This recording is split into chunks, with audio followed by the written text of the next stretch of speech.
فلا أقسم بمواقع النجوم وإنه لقسم لو تعلمون عظيم إنه لقرآن كريم في كتاب مكنون لا يمسه إلا المطهرون تنزيل من رب العالمين.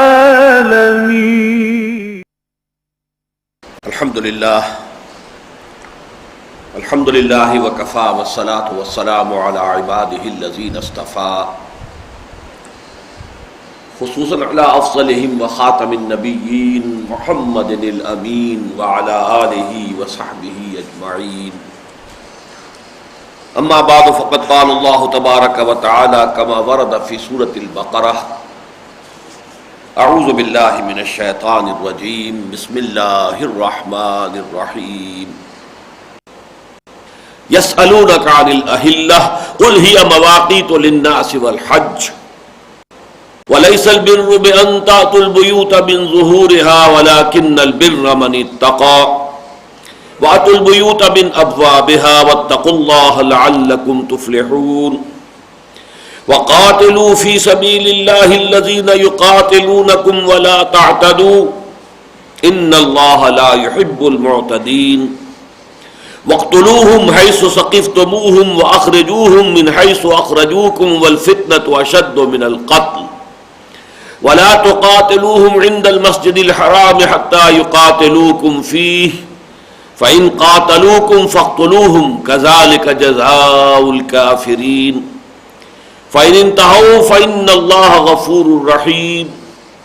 وقاتلوهم حتى لا تكون فتنة ويكون الدين لله فإن انتهوا فلا عدوان إلا على الظالمين. الشهر الحرام بالشهر الحرام والحرمات قصاص فمن اعتدى عليكم فاعتدوا عليه بمثل ما اعتدى عليكم واتقوا الله واعلموا أن الله مع المتقين. وأنفقوا في سبيل الله ولا تلقوا بأيديكم إلى التهلكة وأحسنوا إن الله يحب المحسنين. صدق اللہ العظیم. رب اشرح لي صدری ویسر لي امری واحلل عقدۃ من لسانی یفقہوا قولی. اللهم ربنا الہمنا رشدنا واعذنا من شرور انفسنا. اللهم ارنا الحق حقا وارزقنا اتباعه وارنا الباطل باطلا وارزقنا اجتنابه. اللهم وفقنا لما تحب وترضى وتقبل منا فإنك خير المتقبلين. آمین یا رب العالمین. سورہ بقرہ کا 23واں رکوع جو 6 آیات پر مشتمل ہے، جس میں روزے کے بارے میں، یعنی اسلام کے ارکان 5 جو 5 ارکان ہیں ان میں سے ایک رکن کے بارے میں تمام مباحث مکمل ہو جاتے ہیں. ابتدائی حکم کیا تھا، تکمیلی احکام کیا تھے، حکمتیں کیا ہیں، اس کی کیا سطحیں ہیں، اس کے لیے کیسے تدریجاً جو ہے روزے کی فرضیت ہوئی ہے. پھر جب یہ رمضان کا روزہ فرض کیا گیا تو اس کے انتخاب کی بنیاد کیا ہے، یہ سارے مباحث مکمل ہو چکے. اس کی جو 2 آخری آیات ہیں جو آج ابھی ہمیں پڑھنی ہیں، جو رہ گئی تھیں، ان میں سے پہلی آیت نسبتاً طویل ہے اور اس میں روزے کے ضمن میں خاص طور پر صوم رمضان کے بارے میں تفصیلی احکام آئے ہیں. فرمایا گیا احل لکم لیلۃ الصیام الرفث الی نسائکم، جائز قرار دیا گیا، حلال ٹھہرایا گیا تمہارے لیے روزے کی راتوں میں اپنی بیویوں کے ساتھ مباشرت. ہن لباس لکم وانتم لباس لہن، وہ تمہارے لیے بمنزلہ لباس ہے، تم ان کے لیے بمنزلہ لباس ہو. علم اللہ انکم کنتم تختانون انفسکم، اللہ کے علم میں ہے کہ کہ تم اپنے آپ سے خیانت کر رہے تھے، فتاب علیکم، تو اللہ تعالیٰ نے تم پر عنایت فرمائی، وعفا عنکم، اور تمہیں معاف کر دیا، فالآن باشروہن وابتغوا ما کتب اللہ لکم، تو اب ان سے مباشرت کر سکتے ہو اور وہ چیز حاصل کرنے کی کوشش کرو جو اللہ نے تمہارے لیے لکھ دی ہے۔ وَكُلُوا وَاشْرَبُوا حَتَّى يَتَبَيَّنَ لَكُمُ الْخَيْطُ الْأَبْيَضُ مِنَ الْخَيْطِ الْأَسْوَدِ مِنَ الْفَجْرِ، اور کھاؤ اور پیو یہاں تک کہ تمہارے لیے رات کی سیاہ دھاری سے صبح کی سفید دھاری نمایاں ہو جائے۔ ثُمَّ أَتِمُّوا الصِّيَامَ إِلَى اللَّيْلِ، پھر روزے کو پورا کرو رات کے آغاز تک۔ وَلَا تُبَاشِرُوهُنَّ وَأَنْتُمْ عَاكِفُونَ فِي الْمَسَاجِدِ، اور عورتوں کے ساتھ، اپنی بیویوں کے ساتھ مباشرت نہ کرو اس حال میں کہ تم مسجدوں میں اعتکاف کیے ہوئے ہو۔ تِلْكَ حدود اللہ، یہ اللہ کی حدود ہے، فَلَا تَقْرَبُوهَا، تو ان کے قریب بھی مت پھٹکو۔ كَذَلِكَ يُبَيِّنُ اللَّهُ آيَاتِهِ لِلنَّاسِ، اسی طرح اللہ تعالیٰ اپنی آیات کو واضح کر دیتا ہے لوگوں کے لیے، لَعَلَّهُمْ يَتَّقُونَ، تاکہ وہ تقوی کی روش اختیار کریں۔ یہ جو طویل آیت ہے، اس کے پس منظر کے بارے میں دو مختلف آراء ہیں۔ ایک رائے تو یہ ہے کہ ابتداءً یہ حکم ہی دیا گیا تھا کہ روزے کی راتوں میں بھی جبکہ انسان ایک مرتبہ سو جائے تو اس کے بعد پھر گویا کہ روزہ شروع ہو گیا، اور اب رات کے بقیہ حصے میں کوئی شخص اپنی بیوی کے ساتھ مباشرت نہیں کر سکتا۔ لیکن یہ ہے کہ بعد میں اس کے اندر تخفیف کی گئی اور اس میں ترمیم کر کے، یا یوں کہیے کہ اس حکم میں جزوی تنسیخ کرتے ہوئے اجازت دے دی گئی کہ روزے کی جو راتیں ہیں اس میں جو بھی ازدواجی تعلق ہے شوہر اور بیوی کا وہ جائز ہے، اس کے اندر کوئی رکاوٹ نہیں ہے۔ اب اس کے ضمن میں دوسرا پہلو یہ ہے کہ در حقیقت یہ ایک گمان تھا جو مسلمانوں کو ہو گیا تھا کہ اس روزے کی راتوں میں مباشرت اپنی بیویوں کے ساتھ ممنوع ہے۔ یہ کوئی حکم نہیں تھا جو دیا گیا ہو، یہ وضاحت نہیں تھی کہ جو کی گئی ہو، بلکہ یہ گمان اس لیے ہو گیا تھا کہ چونکہ جو پہلا حکم آیا تھا روزے کا، جس کے بارے میں آپ سے عرض کر چکا ہوں کہ بہت سے سلف میں بھی اس کے قائل ہیں اور میں بھی اسی رائے کا حامل ہوں کہ وہ رمضان کے روزے کا ذکر نہیں ہے۔ کتب علیکم الصیام کما کتب علی الذین من قبلکم، تم پر روزہ رکھنا فرض کیا گیا جیسے کہ تم سے پہلی امتوں پر فرض کیا گیا تھا۔ بلکہ یہ کہ حضور نے مدینہ تشریف لاتے ہی سب سے پہلے تو جب دیکھا کہ یہودی جو ہیں وہ عاشورہ محرم کا روزہ رکھتے ہیں تو آپ نے پوچھا کہ یہ کیوں؟ تو انہوں نے کہا کہ اس دن یعنی 10ویں محرم کی جو ہے یہ ہمارا یوم نجات تھا، آل فرعون کو اللہ نے غرق کیا تھا اور بنی اسرائیل کو نجات دی تھی، تو ہم شکرانے کے طور پر روزہ رکھتے ہیں۔ تو حضور نے فرمایا کہ موسیٰ کے تو ہم زیادہ حقدار ہیں تمہاری نسبت، اور مسلمانوں کو بھی حکم دیا کہ تم بھی اب روزہ رکھا کرو۔ اس کے بعد پھر آپ نے ہر مہینے میں 3 روزے رکھنے کا حکم دیا۔ تو چونکہ اس میں کوئی تفصیلی احکام نہیں تھے اور آیت میں لفظ یہ تھا کما کتب علی الذین من قبلکم، جیسے کہ یہ روزہ فرض کیا گیا تھا ان پر کہ جو تم سے پہلی امتیں تھیں، تو گمان یہ کیا گیا کہ روزے کے ضمن میں اسلام میں بھی تفصیلی احکام وہی ہیں کہ جو یہود کی شریعت کے اندر ہے۔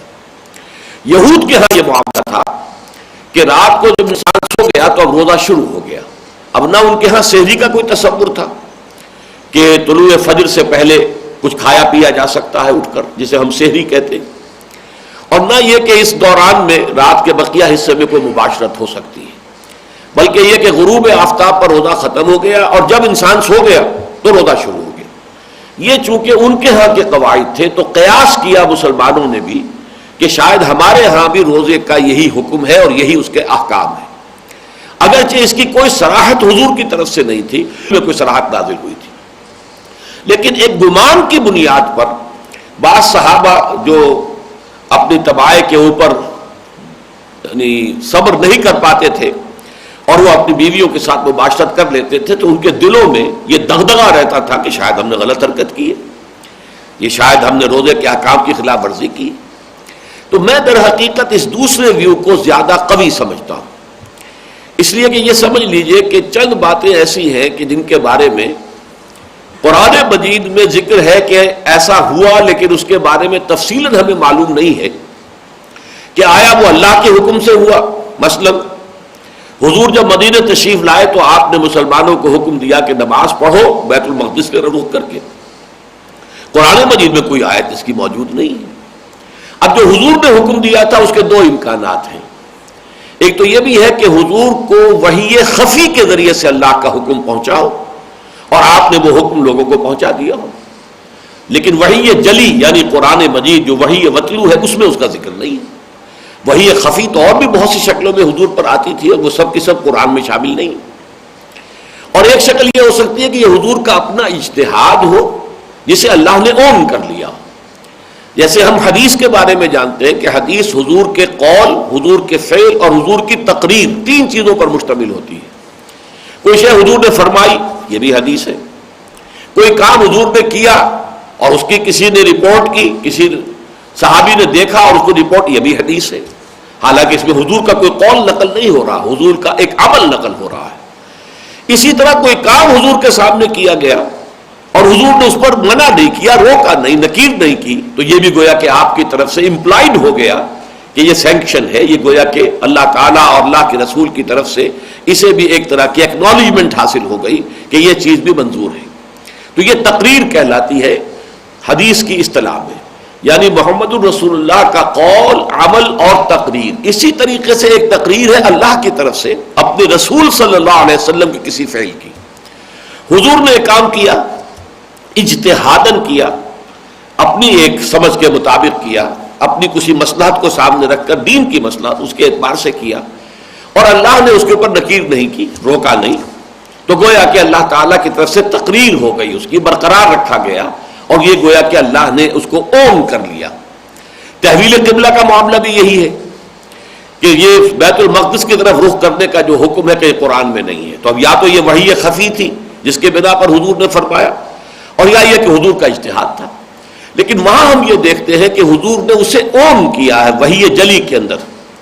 وما جعلنا القبلة التي كنت عليها الا لنعلم من يتبع الرسول ممن ينقلب على عقبيه. ہم نے جو اس قبلے پر جس پر آپ تھے ہم نے آپ کو برقرار رکھا، وہ اس حکمت کے تحت کہ امتحان لے لیں ہم لوگوں کا کہ کون ہے وہ لوگ کہ جو رسول کا اتباع کرتے ہیں اور کون ہے وہ کہ جو اپنی ایڑیوں کے بل پیچھے مڑ جاتے ہیں. یعنی جن میں اپنی جاہلی عصبیت تھی اور اہل عرب ہونے کی مناسبت سے مکہ مکرمہ اور بیت اللہ کے ساتھ ان کی ایک والہانہ محبت تھی، اور وہ قبائلی بھی تھی، نسلی بھی تھی، قومی بھی تھی، جن کے اندر یہ عصبیت شدید تھی، اور وہ اب اس بیت المقدس کی طرف رخ کرنے کو پسند نہیں کریں گے تو وہ گویا کہ علیحدہ ہو جائیں گے، ان کی چھانٹی ہو جائے گی، معلوم ہو جائے گا کہ وہ رسول کے حکم کی اطاعت نہیں کر رہے، بلکہ اپنی جو قدیم ان کی عصبیتیں ہیں، جو ان کی روایات ہیں، جو ان کے قومی شاعر ہیں، وہ ان سے زیادہ متعلق ہیں اور مربوط ہیں. لیکن یہاں ہم دیکھ رہے ہیں کہ یہ بات نہیں ہے. اگر تو حضور نے فرمایا ہوتا اور اس کی خلاف ورزی کر رہے ہوتا صحابہ کرام، تو پھر یہ بات نہ ہوتی کہ علم اللہ انکم کنتم تختانون انفسکم، بلکہ وہ تو یہ ہوتا کہ علم اللہ انکم کنتم تختانون اللہ والرسول، جیسے کہ سورہ انفال میں آتا ہے یا ایھا الذین آمنوا لا تخونوا اللہ والرسول وتخونوا اماناتکم. اہل ایمان اللہ اور اس کے رسول کے ساتھ خیانت مت کرو. اگر اللہ اور اس کے رسول کی طرف سے کوئی واضح حکم آ چکا ہو تو پھر تو در حقیقت اس کی خلاف ورزی جو معصیت ہے، وہ تو گناہ ہے، اور اس کو صرف یہ نہیں کہا جا سکتا کہ تم اپنے آپ سے خیانت کر رہے تھے. یہاں چونکہ الفاظ یہ ہے کہ علم اللہ انکم کنتم تختانون انفسکم، اللہ کے علم میں یہ بات ہے کہ تم اپنے آپ سے خیانت کر رہے تھے، کہ تمہارے اندر کوئی شے یہ کہہ رہی تھی کہ یہ کام غلط ہے جو تم کر رہے ہو، لیکن پھر بھی تم ارتکاب کر رہے تھے. تو یہ اپنے نفس کے ساتھ، اپنے ضمیر کے ساتھ گویا کہ خیانت ہو رہی تھی. اس بنا پر میں اس رائے کو زیادہ قوی سمجھتا ہوں کہ حضور کا کوئی حکم نہیں تھا، بلکہ یہ کہ لوگوں نے قیاس کیا تھا کما کتب علی الذین من قبلہم، اس کے حوالے سے کہ شاید ہمارے ہاں بھی روزے کے احکام بالکل وہی ہے کہ جو سابقہ شریعت میں تھے، اور چونکہ ابھی وضاحت قرآن مجید میں نازل نہیں ہوئی تھی، لہٰذا وہ ایک دغدغہ سا تھا ان کے دل میں، نہ یقین کے ساتھ معلوم تھا کہ اللہ نے اس کے رسول نے روکا ہے. وہ اگر یہ معلوم ہوتا تو بہت سے ان میں سے اگر کوئی ایسی حرکت کا ارتکاب کر رہے تھے تو ہرگز نہ کرتے، اس لیے کہ وہ صریح معصیت ہو جاتی. لیکن یہ کہ چونکہ کوئی صراحت کے ساتھ حضور کی طرف سے یا اللہ کے کسی حکم کے تحت یہ بات نہیں آئی تھی، لہذا ارتکاب بھی کر رہے تھے اور دلوں میں یہ دغدغہ بھی تھا، جس کو کہا گیا کہ علم اللہ انکم کنتم تختانون انفسکم. میرے نزدیک یہ تعبیر زیادہ قوی ہے اور ان الفاظ مبارکہ کے ساتھ زیادہ مناسبت رکھتی ہے۔ بہرحال رمضان کے روزے کو یہود کے روزے سے دو اعتبارات سے بالکل ممیز کر دیا گیا۔ ایک تو یہ کہ ہمارے ہاں روزہ جو ہے وہ طلوع فجر سے لے کر پاؤ پھٹنا جسے ہم کہتے ہیں، جبکہ سپیدہ سحر نمایاں ہو جائے، وہ دھاری سی سفید دھاری نمایاں ہو جائے افق پر، جسے ہم کہتے ہیں پاؤ پھٹنا، کفالق صبح، یہ فلق جو ہے پھٹ جانا، گویا کہ رات کی تاریکی کا پردہ چاک ہوا ہے اور ایک لکیر سی جو ہے سفیدہ سیاہ سحر جسے کہتے ہیں صبح کا، وہ ظاہر ہو گیا ہے۔ اس وقت سے شروع ہو کر اور غروب آفتاب تک جہاں سے کہ رات کا آغاز ہو جاتا ہے، یہ ہے روزہ۔ اور اس کے دوران کھانے پینے پر بھی پابندی ہے، اس کے دوران مباشرت پر بھی پابندی ہے، یہ ساری پابندیاں روزے کے اس عرصے کے دوران رہیں گی۔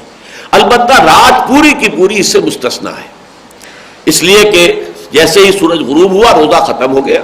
اب کھانا پینا بھی مباح ہے، جائز ہے، اسی طریقے سے پوری رات کے دوران اپنی بیویوں کے ساتھ مباشرت بھی جائز ہے، اس میں کوئی رکاوٹ نہیں ہے۔ بلکہ خاص طور پر سحری کا تو پھر حدیث میں خصوصی حکم دیا گیا، تسحروا فإن فی السحور برکہ، سحری ضرور کیا کرو، یہ بات امر ہے، گویا کہ یہ ایک طرح سے الامر للوجوب، اور وجوب نہ ہو تو استحباب تو لازماً ثابت ہو جاتا ہے امر سے کہ مستحب یہ ہے، بلکہ تاکید ہے حضور کی، تسحروا فإن فی السحور برکہ۔ اور یہ بھی فرمایا گیا کہ ہمارے اور یہود کے روزے کے مابین جو حد امتیاز ہے وہ یہ سحری ہے، تو سحری کے وقت یعنی طلوع فجر سے پہلے اٹھ کر کچھ کھانا پینا یہ گویا کہ مسنون ہے، بلکہ ایک اعتبار سے کہنا چاہیے مؤکد ہے، اس لیے کہ حضور نے اس کے لیے صیغہ جو ہے امر کا استعمال کیا ہے۔ تو ایک رات کے دوران تعلق زن و شو اس کے اوپر پابندی کوئی نہیں، اور دوسرے یہ کہ صبح کے وقت طلوع فجر سے پہلے کچھ کھا لینا پینا جو ہے اس کے اوپر بھی کوئی پابندی نہیں۔ تو یہ ہے در حقیقت اس پوری آیت کا مفہوم۔ اب اس میں اگر لفظوں کے بارے میں ہم جائیں گے تو احل لکم لیلۃ الصیام الرفث الی نسائکم، رفث کہتے ہیں کوئی بھی شہوت کی بات، شہوت کے انداز میں کوئی بھی بات ہو، وہ عربی زبان میں رفث آتا ہے، لیکن یہ کہ اس میں یہاں پر جو کنایا ہے وہ باقاعدہ جسے ہم مباشرت کہتے ہیں، تعلق زن و شو وہ مراد ہے۔ ہن لباس لکم وانتم لباس لہن، یہ بہترین استعارہ ہے، شوہر اور بیوی کے مابین کوئی پردہ نہیں ہے، جیسے میرا جسم اور میرا لباس ہی تو در حقیقت پردہ ہے، میرے لباس اور میرے جسم کے مابین کوئی پردہ نہیں ہے۔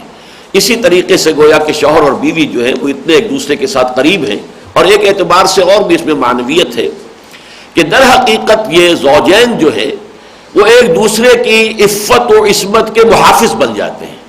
جیسے یہ ہمارا لباس ہے جو ہمیں دھوپ سے بچا رہا ہے یا اور اثرات جو ہیں ماحول کو اس سے ہمیں بچا رہا ہے، ایسے ہی اللہ تعالیٰ نے کسی کو بیوی دی ہوئی ہے تو گویا کہ اس کے پاس اپنی جو اس کی جنسی خواہش اس کو پورا کرنے کا ذریعہ موجود ہے، تو وہ بے راہ روی سے بچتا ہے۔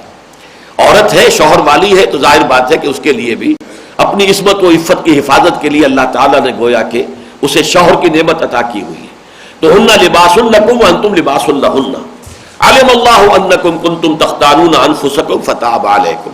تو یہ میں عرض کر چکا ہوں، اس سے مراد یہ کہ تم سمجھ رہے تھے کہ یہ گناہ ہے، حالانکہ یہ گناہ نہیں تھا، لیکن یہ کہ تمہارے گمان کی وجہ سے تمہارے ضمیر جو ہے وہ آلودہ ہو رہے تھے، اس کے اندر جو گناہ کا ایک اثر انسان کے اوپر پڑتا ہے، ایک تو یہ کہ گناہ کے کچھ خارجی اثرات ہیں، ایک یہ کہ گناہ کا اثر جو ہے انسان کے باطن پر پڑتا ہے، جیسے کہ حضور نے فرمایا کہ جب کوئی شخص گناہ کرتا ہے تو اس کے دل پر ایک داغ لگ جاتا ہے، سیاہ دھبا۔ اب یہ وہ باطنی اثر ہے، تو ظاہر بات ہے کہ کوئی شے جو آپ سمجھ رہے ہیں کہ یہ شاید غلط ہے، ممنوع ہے، لیکن کر رہے ہیں، تو اس کا داخلی اثر تو آپ پر ہو گیا کہ آپ کے ضمیر کے اندر جو ہے وہ آلودگی پیدا ہو گئی، آپ کے دل کے اوپر وہ دھبا لگ گیا۔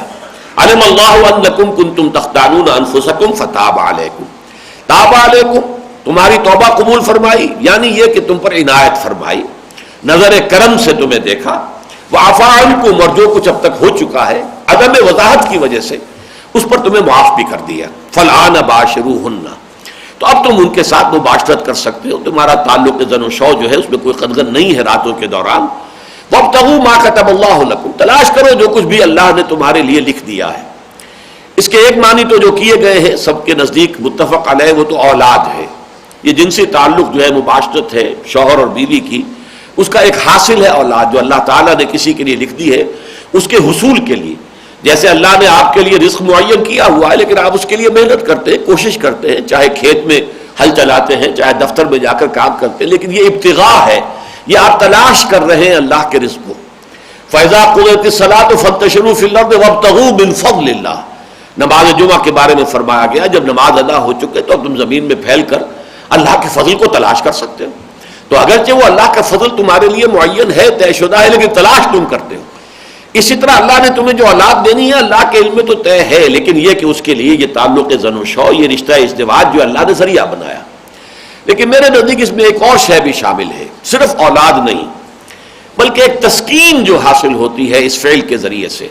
اس لیے کہ قرآن مجید میں دوسرے مقام پر فرمایا گیا لِتَسْكُنُوا إِلَيْهَا، یہ جو ایک تعلق ہے اس سے انسان کو اس کے اعصاب کے اندر ایک تسکین کی کیفیت پیدا ہوتی ہے.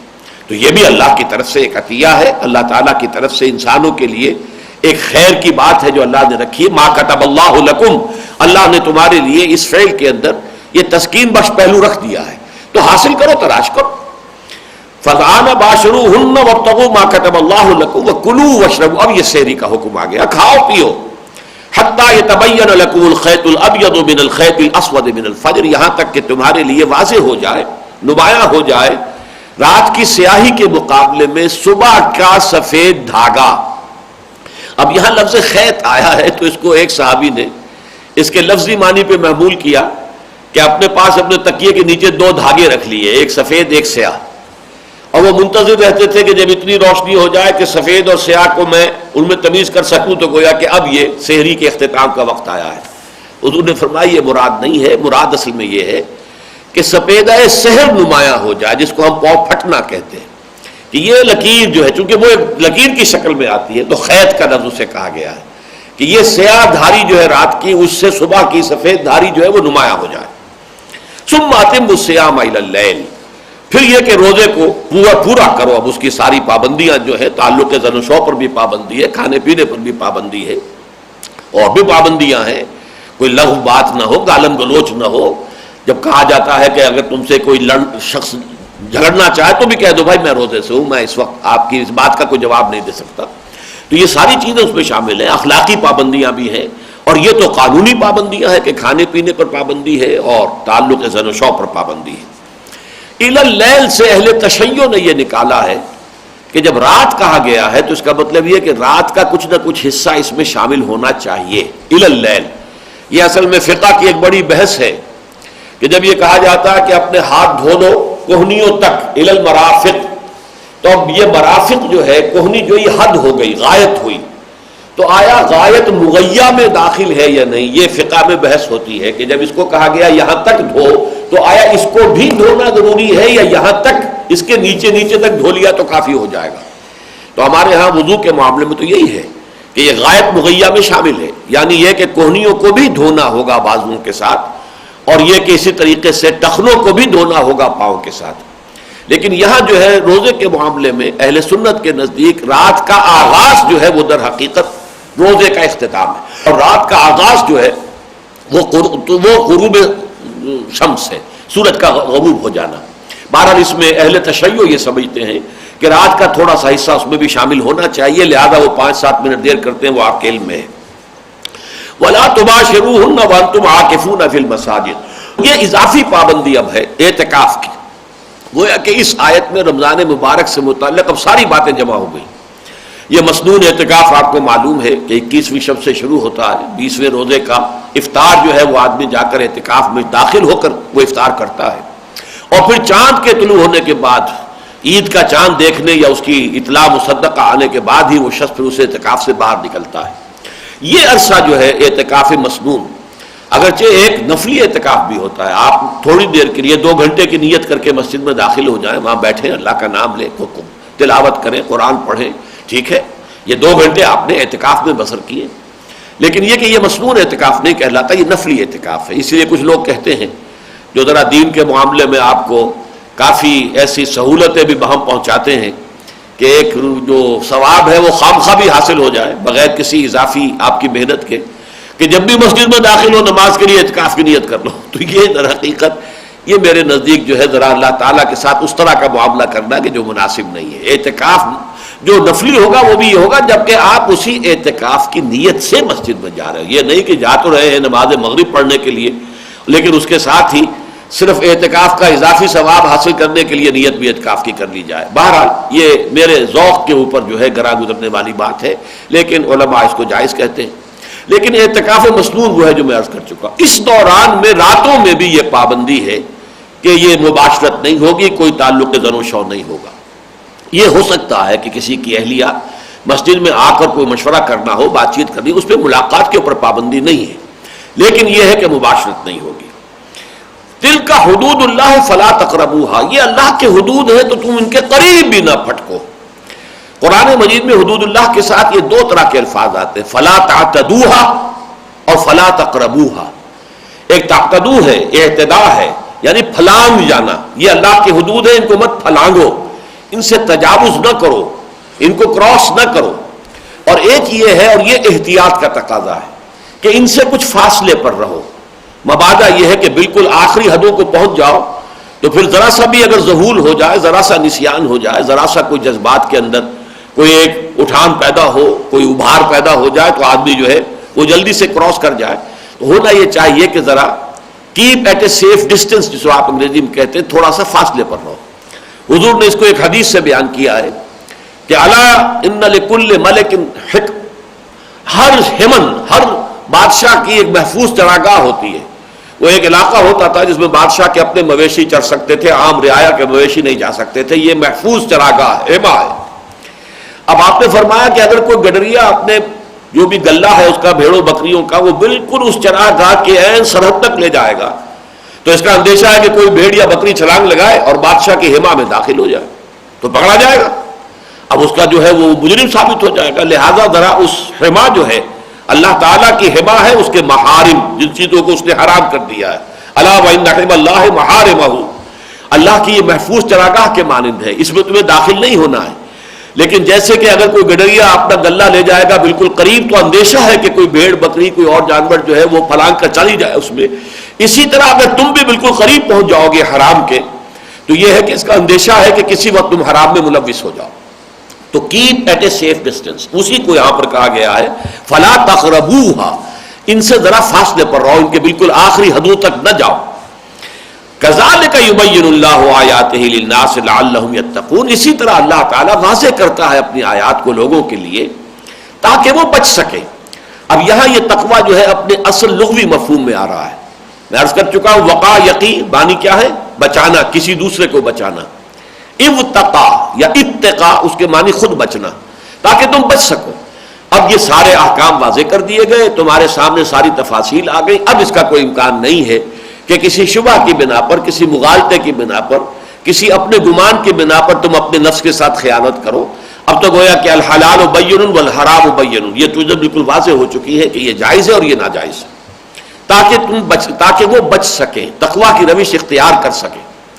اچھا اب دیکھیے چھٹی آیت جو آخری آیت آ رہی ہے اس رکوع کی، اس میں اب ایک بڑا ایسا مضمون بیان ہو رہا ہے جس کا بظاہر کوئی تعلق رمضان کے ساتھ یا روزے کے ساتھ ہے ہی نہیں، بلکہ یہ کہ یہ شریعت کا ایک اور دائرہ ہے کہ حرام خوری سے انسان بچے اور ایک دوسرے کا مال جو ہے وہ کسی حرام طریقے پر ہڑپ نہ کرے۔ یہ شریعت کا ایک حکم ہے، بہت بڑا حکم ہے، یعنی یہ کہ حفاظت جان، حفاظت مال، حرمت جان، حرمت مال، ان دونوں ہی کے اوپر در حقیقت انسانی معاشرہ جو ہے اس کے صحت اور اس کی تندرستی کا دار و مدار ہے۔ لیکن اس آیت کا یہاں آنا اس کے کیا معنی ہے اس پر ہم غور کریں گے۔ وَلَا تَأْكُلُوا أَمْوَالَكُمْ بَيْنَكُمْ بِالْبَاطِلِ، مت کھاؤ اپنے مال آپس میں باطل طریقے پر۔ دیکھیے اموالکم کہا ہے، یعنی یہ مال جو بھی ہے، کچھ مال میرے پاس ہے، کچھ آپ کے پاس ہے، کچھ کسی اور کے پاس ہے، کچھ کسی اور کے پاس ہے، تو یہ تو ایک تو ہماری انفرادی ملکیت ہوئی، یہ میری انفرادی ملکیت ہے، یہ آپ کی انفرادی ملکیت ہے، یہ اس کی، لیکن قومی اعتبار سے یہ سب ہماری مشترکہ ملکیت ہے، یہ مسلمانوں کا گویا کہ ایک مشترکہ مال ہے۔ تو تم اس مشترکہ مال میں ایک دوسرے کے مال کو ہڑپ کرنے کے لیے باطل طریقے اختیار نہ کرو۔ یعنی اب ظاہر بات ہے کہ اگرچہ مال تو تم سب کا ہے، یہ جب اس کا ہے تب بھی مسلمان قوم کا ہے، میرا ہے تب بھی مسلمان قوم کا ہے، تمہارا ہے تب بھی مسلمان قوم کا ہے، تو اموالکم تو ہے یہ سب کے لیے، لیکن ولا تاکلوا اموالکم بینکم بالباطل، لیکن جب یہ ایک تعین ہو جاتا ہے کہ یہ مال اس کی تحویل میں، ہم یہ کہہ دیں گے اللہ کی طرف سے اس کی امانت میں ہے اس وقت یہ مال، یہ امین ہے. یہ تو کہا گیا نا کہ یہ در حقیقت انسان کے پاس جو کچھ ہے وہ امانت ہے، اصل میں تو مالک اللہ ہے، لہذا وہ اس کے پاس امانت ہے، یہ اس کے پاس. لیکن ایک دوسرے کے پاس جو امانتیں ہیں ان میں باطل طریقے سے دست درازی مت کرو کہ اس کے پاس جو امانت ہے اللہ کی اس کو تم باطل طریقے سے ہڑپ کرو. اب یہ باطل طریقے پر ہڑپ کرنا چوری سے بھی ہو سکتا ہے، ڈاکے سے بھی ہو سکتا ہے، اور یہ کہ دھوکہ دے کر کاروبار کے اندر دھوکہ دیا جا رہا ہے، جھوٹ بولا جا رہا ہے اور مال فروخت کیا جا رہا ہے اور اس کی جو ہے خرابی ظاہر نہیں کی، یہ سب باطل میں آ جائے گا. یعنی یہ کہ بالکل جائز طریقے سے جو صحیح ہو، بالکل واضح ہو. اب ظاہر بات ہے بیع و شرع ہے، آپ کہیں کسی دکاندار سے جا کر کوئی شے خریدتے ہیں، اس نے یہ قیمت لی ہے، آپ نے وہ قیمت ادا کی ہے، اور یہ کہ ظاہر بات ہے کہ اس میں اس نے کچھ کمایا ہے. اگر آپ نے جوتا خریدا ہے 200 روپے کا، ہو سکتا ہے اس میں 20 روپے کمائے ہوں، لیکن یہ کہ اس نے جائز طریقے سے کمایا ہے، اس نے آپ کو کوئی دھوکہ نہیں دیا، آپ سے فریب نہیں کیا، کوئی جھوٹ نہیں بولا، مال ہے. اور آپ جائیں دوسری دکانوں پر بھی دیکھیں، دیکھ کر تقابل کر کے خرید لیں. تو اس نے آپ سے کچھ حاصل تو کر لیا، آپ کے 20 روپے اس کے پاس پہنچ گئے، لیکن یہ جائز طریقے سے پہنچے، جس کو قرآن مجید کہتا ہے الا ان تکون تجارتا عن تراض، کہ تجارت ہو رضامندی کے ساتھ. اس میں بھی اگر ایکسپلائٹیشن ہو جائے گی، اس میں بھی اگر یہ ہوگا کہ ہولڈنگ ہو جائے اور ایک جو مصنوعی قلت پیدا کر کے قیمتیں بڑھا دی جائیں، یہ بہت بڑا گناہ ہے، بہت بڑا گناہ ہے، بہت بڑا گناہ ہے. اس میں یہ بھی ہے کہ آپ نے کوئی شے فروخت کی ہے، جیسے کہ دیکھا کہ ایک شخص جو ہے وہ گندم بیچ رہا تھا، تو وہ جو گندم جو ہے وہ کہیں سیلاب زدہ گندم تھی، اس نے وہ جو سیلاب زدہ تھا نیچے کر دیا، اور جو بہت صاف گندم تھی اسے اوپر کر دیا ڈھیر کے. اب یہ دھوکہ ہو رہا ہے، فریب دیا جا رہا ہے. تو یہ فریب سے، دھوکے سے، چوری سے، ڈاکے سے جو بھی تم ایک دوسرے کا بال کھا رہے ہو، یہ بات دل باطل ہے، مت کھاؤ. وَلَا تَأْكُلُوا أَمْوَالَكُمْ بَيْنَكُمْ بِالْبَاطِلِ. اور ایک خاص بات کہی جا رہی ہے کہ جو کسی بھی منظم معاشرے میں، ظاہر بات ہے کہ کوئی حکومت ہوتی ہے تو حکام ہوتے ہیں، ان کے کچھ اختیارات ہوتے ہیں، ان اختیارات کو غلط طور پر استعمال کرانے کے لیے انہیں رشوت دینا. وَلَا تُدْلُوا بِهَا إِلَى الْحُكَّامِ. یہ دلو کہتے ہیں عربی زبان میں ڈول کو، ادلا دلوا. یہ آتا ہے سورہ یوسف میں. حضرت یوسف علیہ السلام کو ان کے بھائیوں نے جو ایک کنویں میں پھینک دیا تھا، تو پھر جو ایک قافلے کا سقہ جو ہے وہ آگے آیا پانی لینے والا، تو اس نے اپنا ڈول نیچے ڈالا، تو حضرت یوسف نے اس کو پکڑ لیا. اب وہ سمجھ رہا تھا میں پانی کھینچ رہا ہوں، وہ تو آگے حضرت یوسف برآمد ہو گئے. تو اس نے کہا یا بشرا ھذا غلام، یہ تو ہمیں ایک بہت بڑی نعمت اور دولت مل گئی، یہ غلام مل گیا، اسے ہم بیچیں گے، پیسے کھڑے کریں گے. تو یہ ادلا دلوا کہتے ہیں، اس نے اپنا ڈول نیچے ڈالا. تدلو بہا، تم اپنے مال کو ڈول کے طور پر استعمال نہ کرو، الی الحکام، حکام تک پہنچنے کے لیے، حکام رسی کے لیے اپنا مال انہیں تھوڑا سا دو. لتاکلوا فریقا من اموال الناس بالاسم، تاکہ تم لوگوں کے، دوسرے لوگوں کے کچھ مال کو گناہ کے طریقے پر ہڑپ کر سکو. یہ ہے جو رشوت کا معاملہ ہوتا ہے. اور یہ بات نوٹ کیجئے، عام جو ہمارے ہاں مشہور ہے غلط العام، اس کے بالکل برعکس بات ہے. ہم کہتے ہیں فلاں افسر بڑا راشی ہے. راشی عربی زبان میں کہتے ہیں رشوت دینے والے کو، لینے والے کو نہیں. راشی وہ ہے جو رشوت دیتا ہے. الراشی والمرتشی کلاہما فی النار، حضور کی جو حدیث ہے، رشوت دینے والا اور رشوت قبول کرنے والا یہ دونوں جہنمی ہیں. ہمارے ہاں راشی کا لفظ آتا ہے رشوت خور کے لیے، حقیقت میں یہ راشی کا لفظ ہے رشوت دینے والے کے لیے. اور کسی معاشرے میں رشوت جو عام ہوتی ہے وہ اسی طرح سے ہوتی ہے کہ پہلے لوگ حاکموں کو خوگر بناتے ہیں رشوت کا، ان کے منہ کو یہ خون لگا دیتے ہیں. اور وہ اس لیے اب آج کل یہ ہوتا ہے کہ حکومت کا کچھ حق ہے، اسے ٹیکس آپ سے وصول کرنا، یہ اس کا حق ہے. آپ اس کا حق ہڑپ کرنے کے لیے آپ نے آئی ٹی او کو رشوت دے دی، اس لیے کہ آپ نے اگرچہ یہ نہیں کسی اور آدمی کا، کسی اور شہری کا حق تو نہیں مارا، لیکن حکومت کا حق مار لیا. یا یہ کہ کوئی مقدمہ ہے کسی جگہ پر اور کوئی قاضی ہے اور آپ نے اس سے اپنے حق میں فیصلہ لینے کے لیے اور کسی دوسرے کی زمین کا کوئی ٹکڑا یا کوئی اور شے ہڑپ کرنے کے لیے اسے رشوت دے دی.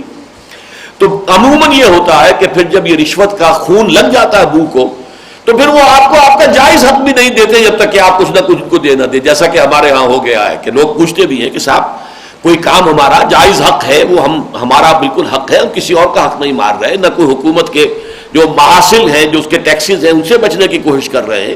بجلی کا کنیکشن لگوانا ہے، وہ بات آگے چلتی ہی نہیں جب تک رشوت نہ دی جائے. وہ اس لیے کہ اب ان کے منہ کو رشوت لگ چکی ہے.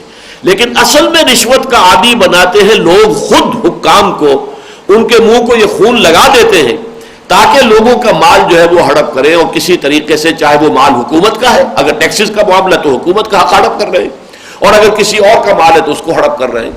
تو یہ جانتے بوجھتے کہ یہ چیز جو ہے غلط ہے, بری ہے, خراب ہے, تم یہ حرکت مت کرو. یہ تو اس آیت کا یوں سمجھیے کہ خاص کے اعتبار سے مفہوم ہو گیا. اب ربط پر غور کیجیے. ربط یہ ہے کہ سب سے پہلی آیت بھی ختم ہوئی تھی لفظ تقوی پر. یا ایھا الذین آمنوا کتب علیکم الصیام کما کتب علی الذین من قبلکم لعلکم تتقون. اہل ایمان تم پر روزہ رکھنا فرض کیا گیا جیسے تم سے پہلے لوگوں پر کیا گیا تھا, امتوں پر کیا گیا تھا, تاکہ تمہارے اندر تقوی پیدا ہو جائے. پھر 5ویں آیت ختم ہوئی لعلہم یتقون, تاکہ ان میں تقوی ہو, وہ بچ سکے. اب اس میں ایک عملی سوال پیدا ہوتا ہے کہ تقوی کا معیار کیا ہے, تقوی کا لٹمس ٹیسٹ کون سا ہے, کیسے معلوم ہوگا کہ تقوی ہے یا نہیں ہے. آپ ظاہر بات ہے کہ کوئی چیز ایسیڈک ہے یا الکلائن ہے اس کا فیصلہ کرتے ہیں لٹمس پیپر کے ذریعے سے. وہ نیلا جو ہے سرخ ہو گیا یا سرخ جو ہے وہ نیلا ہو گیا تو معلوم ہو گیا یہ ایسیڈک ہے اور یہ الکلائن ہے. لیکن یہ ہے کہ کیسے معلوم ہوگا کہ تقوی ہے کیا. تو یہاں اگرچہ ہمارے تصورات میں تو کچھ مظاہر ہیں, خاص لباس ہے, خاص وضاقتہ ہے, داڑھی رکھی ہوئی ہے, لباس جو ہے شلوار ہے, پاجامہ ہے, وہ ٹخنے سے اونچا ہے, یا کوئی نہ کوئی عمامہ بھی سر پر باندھا ہوا ہے, جو بھی ہے ایک وضاقتہ ہے مذہبی لوگوں کی. تو ہمارے ذہنوں میں تقوی کی تصویر یہ ہے, جیسا کہ ہم دیکھ چکے ہیں آیت البر میں, لیس البر ان تولوا وجوہکم قبل المشرق والمغرب ولکن البر من آمن باللہ. اب یہ پوری آیت ذہن میں رکھیے, اور آخر میں ختم ہوئی اولئک الذین صدقوا واولئک هم المتقون. متقی تو یہ ہوتے ہیں جن کا یہ کردار ہے جو آیت البر کے اندر تفصیل کے ساتھ بیان ہو گیا.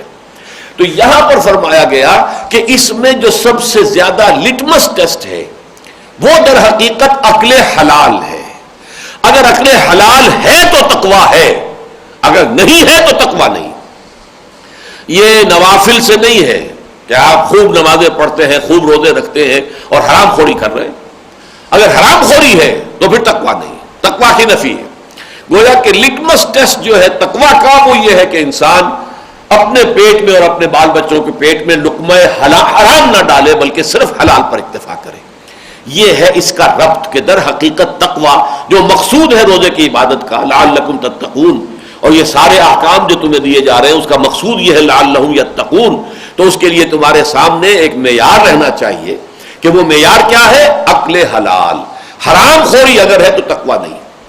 جس کے لیے کہ سب سے زیادہ جو لرزا دینے والی حدیث ہے وہ یہ ہے کہ حضور نے تذکرہ کیا ایک شخص کا, اشخص اغبرا یطیل السفر, بڑا لمبا سفر کر کے آیا ہے حج کے لیے یا عمرے کے لیے, اور اس کے جو احرام باندھا ہوا ہے غبار آلود ہے, بال جو ہے اس کے اندر بھی گردہ ہے, اٹا ہوا ہے, اس کا سر جو ہے سر کے بال اٹے ہوئے ہیں گردے سے, اور وہ آ کر بعد ہاتھ اونچے کر کے یمد یدہ الی السماء یا رب یا رب, وہ اللہ کو پکار رہا ہے پروردگار پروردگار. فانا یستجاب لذلک, اس شخص کی دعا قبول کیسے ہو ہی نہیں سکتی. ومطعمہ حرام وملبسہ حرام ومشربہ حرام وغذی بالحرام, جبکہ اس کا کھایا ہوا حرام کا, اس کا پیا ہوا حرام کا, اس کا پہنا ہوا جو ہے احرام کے جو تولیے قیمتی اس نے خریدے ہیں وہ بھی حرام کی کمائی سے, اور اسی طریقے سے اس کا جسم جو بنا ہے تن و توش وہ بھی حرام کی کمائی سے. تو گویا کہ قبولیت دعا کے جو تمام ہو سکتے ہیں عوامل وہ سب جمع ہو گئے. ایک سفر کی حالت میں انسان کی دعا قبول ہوتی ہے, اس طرح سے انسان جو ہے ایک عاجزی کی کیفیت میں ہو کہ اس کا سر بھی جو ہے گرد آلود ہے اور لباس جو ہے وہ بھی گردے سے اٹا ہوا ہے, لمبا سفر کر کے آیا ہے, خرچ کر کے آیا ہے, بیت اللہ میں ہے, یا یہ کہ وہ پہنچا ہوا ہے جبل الرحمہ پر اور کئی گھنٹے ہو گئے اسے, 2 گھنٹے سے اس نے ہاتھ پھیلائے ہوئے, لوگ کھڑے رہتے ہیں, اس میں کوئی شک نہیں, ہاتھ شل ہو جاتے ہیں. بعض لوگ جو ہے ان کے لیے تو ممکن نہیں ہوتا, لیکن بہت سے لوگ ہیں جو مسلسل ہاتھ کو اٹھائے رکھتے ہیں. لیکن اگر وہ حرام خوری ہے تو یہ ساری چیزیں جو ہے جس کو آپ کہتے ہیں کہ multiplied by a big zero it become zero, وہ سارا کا سارا معاملہ ایک بڑے زیرو سے ضرب کھا کر وہ زیرو ہو جاتا. تو یہ ہے اصل میں اس آیت کا یہ نظم کے ساتھ بڑا گہرا تعلق ہے, اور وہ یہ ہے کہ تقوی کا معیار ہے عقل حلال. اب اس کے بعد جو 24واں رکوع شروع ہو رہا ہے جس کی کہ ہم نے اکثر و بیشتر آیات پڑھ لی ہیں، آخری آیت لے گئی ہے وہ بہت طویل ہے. یہاں پہلے تو ربط دیکھ لیجئے کہ اب یہاں اصل میں تو ذکر شروع ہونا ہے حج کا. یہ میں پہلے بھی عرض کر چکا ہوں، چنانچہ پہلی آیت جو یہاں پہ آ رہی ہے 2 آیتیں وہ حج کے ضمن میں ہی ہیں، لیکن اس کے درمیان میں فوراً قتال کا حکم آ گیا اور اس کے ربط جو ہے دونوں سے جڑ جائے گا، اس لیے کہ در حقیقت قتال فی سبیل اللہ کا جو پہلا ٹارگٹ تھا، پہلا آبجیکٹو، وہ یہی تھا کہ بیت اللہ کو مشرکین کے تسلط سے آزاد کرایا جائے. یہ بیت اللہ جو حضرت ابراہیم اور اسماعیل نے جس کی تعبیر کی تھی تو خدا واحد کی عبادت کے لیے، ربنا لیقیموا الصلاۃ، تاکہ اے اللہ تیرے لیے یہاں پر نماز قائم کی جائے. اس کے لیے جو کہا گیا تھا کہ اذن فی الناس بالحج، اب اس کے لیے حج کی بھی تم ندا لگاؤ، پکارو لوگوں کو. تو یہ تو توحید کا مرکز تھا جس کو کہ 360 بت رکھ کر شرک کا اڈا بنا دیا گیا اور مشرکین اس کے متولی بن کر بیٹھے ہوئے ہیں. اور اہل ایمان کے لیے وہ اب جانا وہاں پہ جو ہے وہ ممنوع ہے، وہ جا نہیں سکتے، نہ حج کر سکتے ہیں نہ وہ عمرہ کر سکتے ہیں، ان کے لیے پابندیاں ہیں. تو گویا کہ اب جب کہ حضور کو اور مسلمانوں کو اللہ تعالیٰ نے ایک جگہ عطا فرما دی، ایک بیس جسے ہم کہتے ہیں، کسی بیس سے ہی در حقیقت کوئی آفینسو لانچ ہوتا ہے. پہلے کوئی قاعدہ ہو، کوئی بیس ہو، پھر اس سے آگے جو ہے آپ کو اقدام کریں گے. وہ بیس اللہ نے مدینے میں عطا کر دیا. تو اب قتال، اور قتال کا پہلا ہدف جو ہے وہ یہی ہے کہ بیت اللہ کو لبریٹ کرایا جائے اور یہ جو ارض حرم ہے اس سے مشرکین کے تسلط سے آزاد کرایا جائے. اس حوالے سے حج کے ذکر سے پہلے ہی بلکہ کہنا چاہیے اصل مناسک حج کے ذکر سے پہلے قتال کا حکم آ گیا. اور اس کا سابقہ رکوع سے تعلق یہ ہے جو میں نے شروع میں عرض کیا تھا کہ عرب صوم سے جو واقف تھے وہ اس اعتبار سے کہ وہ اپنے گھوڑوں کو روزہ رکھوایا کرتے تھے، انہیں بھوک اور پیاس کا اور دھوپ کی شدت برداشت کرنے کا عادی بناتے تھے. تو اسی سے لفظ لیا ہے قرآن مجید نے یہ صوم. تو گویا کہ تمہیں بھی اب قتال کے لیے تیاری کرنے کے لیے یہ تمہیں مشقت کرائی گئی ہے کہ تم پورے دن جو ہے بھوک اور پیاس کو برداشت کرو اور یہ سختیاں جھیلو. تو گویا کہ اس سے بھی ایک ربط ہے کہ یہ صوم کے احکام کے ختم ہوتے ہی فوراً اب یہاں پر قتال کا حکم آ رہا ہے، بلکہ اس کے اندر آغاز کر دیا گیا ہے حج کے ذکر کا، اگرچہ مناسک حج جو ہے وہ ان 6 آیتوں کے بعد آئیں گے. فرمایا یسألونک اہلہ، اہلہ جمع ہے ہلال کی. ہلال کہتے ہیں جو نیا چاند ہوتا ہے، پہلی تاریخ کا چاند، وہ ہلال ہے. تو اہلہ کے بارے میں اب 3 آراء ہیں. ایک رائے یہ ہے کہ یہ ہلال جو ہے یہ ایک ہلال، لیکن یہ کہ ہر مہینے آنے والے ہلال جو ہے تو گویا کہ اس لیے جمع آ گئی ہے. ایک رائے یہ کہ اہلہ جو ہے اسی ہلال کی جو گھٹتی بڑھتی صورتیں ہیں، یہی ہلال بڑھتا رہتا ہے، پورا چاند ہو گیا، پھر گھٹنا شروع ہوا، پھر وہ یہ کہ پھر وہی حتیٰ عاد کل ارجون القدیم، جیسے وہ پہلی شب کا چاند تھا ویسے ہی آخری جو چاند ہے وہ بھی ویسا ہی رہ گیا. تو اس کو گھٹنے بڑھنے والی صورتوں کو اہلہ کہا گیا ہے. لیکن ایک رائے جو خاص طور پہ مولانا امین ناصر اصلاحی صاحب نے بیان کی ہے، مجھے اس میں بہت وزن معلوم ہوا، وہ یہ کہ یہاں در حق الاہلہ، ہلال جو ہے وہاں پہ عرب میں کسی مہینے کے لیے بھی آتا تھا. جیسے لیل کا لفظ آتا ہے تو رات دن کے لیے آتا ہے، 7 لیال و 8 ایام، لیکن یہ کہ کہیں ایسا بھی ہوتا ہے صرف وہ راتوں کا ذکر ہوتا ہے. لیکن یہ کہ اسی طریقے سے ہلال سے مراد در حقیقت مہینہ ہوتا ہے. اور ان کا خیال یہ ہے کہ یہاں در حقیقت اشہر حرم کے بارے میں سوال کیا گیا تھا کہ یہ جو حرام مہینے ہیں، اب قتال کا حکم اگر آ رہا ہے اور قتال کے حکم کے ضمن میں اگر کہیں مسئلہ آ جائے کہ اشہر حرم کی حرمت جو ہے وہ پامال ہونے کا اندیشہ ہو تو کیا کیا جائے. یا اسی طریقے سے حرم کی سرزمین ہے کہ وہاں پر قتل و غارت جو ہے ممنوع ہے، حرم کا علاقہ ہے. اگر اسی قتال کے ضمن میں کوئی ایسی نوبت آ جائے کہ وہاں اقدام کرنا پڑے مجبوراً تو اس کا کیا حکم ہوگا؟ آیا یہ حرمتیں ہر حال میں برقرار رہیں گی؟ کوئی بھی اس کو جو ہے اس کے معاملے میں کوئی ایکسیپشن، کوئی استثناء نہیں ہے، یا یہ کہ اس کے اندر کوئی استثناء ہے؟ چونکہ یہ واقعہ بھی ہو گیا تھا بالفعل، یوں سمجھ لیجئے اس کے پس منظر کو جاننے کے لیے کہ در حقیقت ایک ہے اذن قتال، ایک ہے حکم قتال، ان دونوں میں زمین آسمان کا فرق ہے. اذن قتال جو ہوا ہے وہ سورہ حج کی آیت سے ہوا ہے. اذن للذین یقاتلون بانہم ظلموا وان اللہ علی نصرہم لقدیر. اور اس آیت میں یقاتلون تو ہے وہ عام قرات ہے، امام عاصم کی جو قرات ہے وہ یہی ہے حفص کی روایت سے. لیکن ایک روایت یہ بھی ہے یقاتلون بانہم ظلموا، اجازت دی گئی ان لوگوں کے لیے جو اب قتال کر رہے ہیں اس بنا پر کہ ان پر ظلم کیا گیا. اور ایک روایت یہ ہے جو میں نے عرض کیا عام طور پر جو ہمارے ہاں معروف ہے، یقاتلون، جن پر جنگ ٹھونس دی گئی ہے، ان پر ظلم کیا گیا ہے، تو اس لیے اب ان کے ہاتھ کھولے جا رہے ہیں. یعنی مکے میں تو ان کے ہاتھ بندھے ہوئے تھے، کفو ایدیکم، اپنے ہاتھ بندھے رکھو. اگرچہ اس کے بارے میں بھی وہی بات ذہن میں رکھیے کہ یہ الفاظ کسی مکی صورت کے اندر موجود نہیں ہے، بلکہ سورہ نساء میں آئے ہیں. کہ ذرا خیال کرو، ایک زمانہ وہ تھا جب تم سے کہا گیا تھا کہ اپنے ہاتھ رو کے رکھو، بندھے رکھو، کوئی جوابی کارروائی نہ کرو. وہ بھی معلوم ہوتا ہے اب دو ہی امکانات ہیں کہ حضور نے حکم دیا تھا. اب حضور نے حکم دیا تھا تو دو امکانات ہیں، یا تو اپنے اجتہاد کی بنا پر دیا تھا جسے اللہ نے اون کر لیا، تقریر اللہ کی طرف سے ہو گئی، برقرار رکھا اللہ نے اسے، اور یا یہ ہے کہ اللہ نے بذریعہ وحی خفی حضور کو کہا کہ اپنے ساتھیوں کو آپ یہ حکم دے دیجئے. لیکن یہ ہمیں معلوم ہے کہ صحابہ کرام کو مکی دور میں یہ حکم حضور کی طرف سے ملا کہ چاہے تمہارے ٹکڑے کر دیے جائیں، تمہیں زندہ آگ میں جلا دیا جائے، تمہیں شہید کر دیا جائے، لیکن تم جوابی کارروائی نہیں کرو گے. اس پر میں نے تفصیلی بحث کی ہے منہج انقلاب نبوی میں، اور میرے نزدیک تو یہ بڑا فیصلہ کن ہے در حقیقت اقدام محمد الرسول اللہ صلی اللہ علیہ وسلم کا، اور اس کے ذریعے سے بڑے دور رس نتائج نکلے، لیکن اس کے پر گفتگو کا یہ موقع نہیں ہے. تو یہ نوٹ کر لیجئے کہ اذن قتال تو آ گیا تھا سورہ حج میں، اور سورہ حج وہ ہے جس کے بارے میں یہ اختلاف بھی ہے کہ آیا یہ مکی ہے یا مدنی ہے. میرے نزدیک وہ مکی ہے، لیکن اس کی کچھ آیات مدنی ہے. بعض آیات کے بارے میں جن میں خاص طور پر یہ حکم قتال بھی ہے، حضرت عبداللہ ابن عباس رضی اللہ تعالیٰ عنہما کا مجھے یہ قول بھی مل گیا الاتقان میں، اس کے اندر یہ قول مل گیا کہ یہ اثناء سفر ہجرت میں نازل ہوئی ہے. یہ جو آیت ہے اذن للذین یقاتلون بانہم ظلموا وان اللہ علی نصرہم لقدیر الذین اخرجوا من دیارہم بغیر حق الا یقولوا ربنا اللہ ولولا دفع اللہ الناس بعضهم ببعض لهدمت صوامع وبیع وصلوات ومساجد یذکر فیہا اسم اللہ کثیرا وَلَيَنْصُرَنَّ اللَّهُ مَنْ يَنْصُرُهُ إِنَّ اللَّهَ لَقَوِيٌّ عَزِيزٌ الَّذِينَ إِن مَّكَّنَّاهُمْ فِي الْأَرْضِ أَقَامُوا الصَّلَاةَ وَآتَوُا الزَّكَاةَ وَأَمَرُوا بِالْمَعْرُوفِ وَنَهَوْا عَنِ الْمُنكَرِ وَلِلَّهِ عَاقِبَةُ الْأُمُورِ.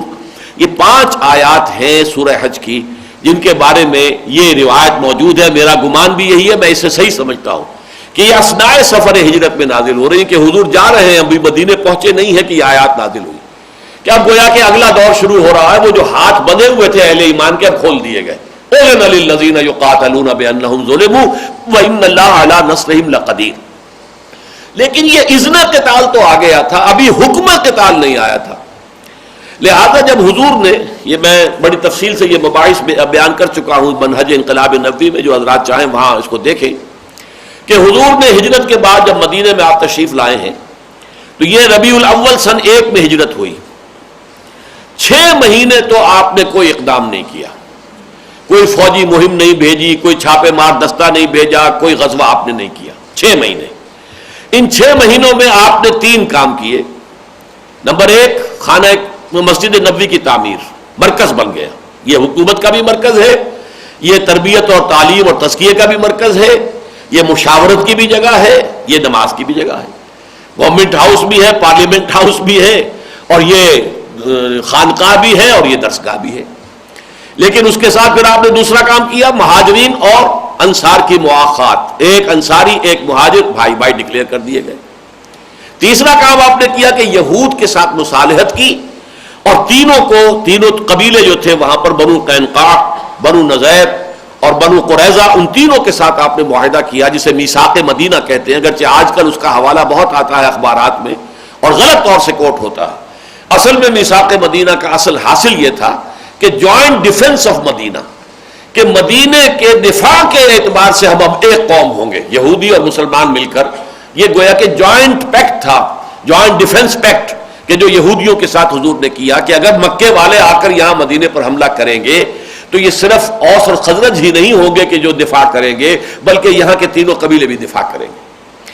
اس میں آپ چاہیں تو چوتھا کام اور ایڈ کر لیجئے جو حضور نے کیا، یعنی بیت المقدس کی طرف رخ کرنے کے نماز پڑھنے کا حکم. اور اس میں بھی گویا کہ ایک طرح کی مصالحانہ روش تھی یہود کے ساتھ، کہ حضور نہیں چاہتے تھے کہ پہلے دن ہی سے یہود کے ساتھ جو ہے کوئی وہ ہمارا معاملہ ٹھن جائے، اور وہ جو ہے ابتدا ہی سے پہلے دن ہی سے بیخ کنی کے اوپر اپنی پوری قوت صرف کر دیں. بلکہ جب انہوں نے دیکھا کہ یہ تو ہمارے قبلے کی طرف رخ کر کے نماز پڑھ رہے ہیں، تو انہوں نے سوچا کہ یہ کوئی علیحدہ امت ہونے کا کیا دعوے دار نہیں ہے، یہ تو گویا کہ میں لفظ استعمال کر رہا ہوں، کیمپ فالوورز ہیں، ہمارے ہی متبع ہیں، پیروی کر رہے ہیں. جب ہمارے قبلے کی انہوں نے کی طرف رخ کیا ہے تو گویا کہ یہ تو ہمارے تابع ہو گئے. اس لیے ایک وقت مل گیا، بریدنگ سپیس مل گئی حضور کو صلی اللہ علیہ وسلم اپنی حیثیت مدینے میں کنسالیڈیٹ کرنے کی. لیکن اس میں آپ نے 6 مہینے سے زیادہ نہیں لگائے، 7ویں مہینے سے آپ نے وہ چھاپا مار دستے بھیجنے شروع کر دیے، حالانکہ ابھی کوئی حکم قتال نازل نہیں ہوا تھا. یہ 8 غزوات اور سرایا ہیں.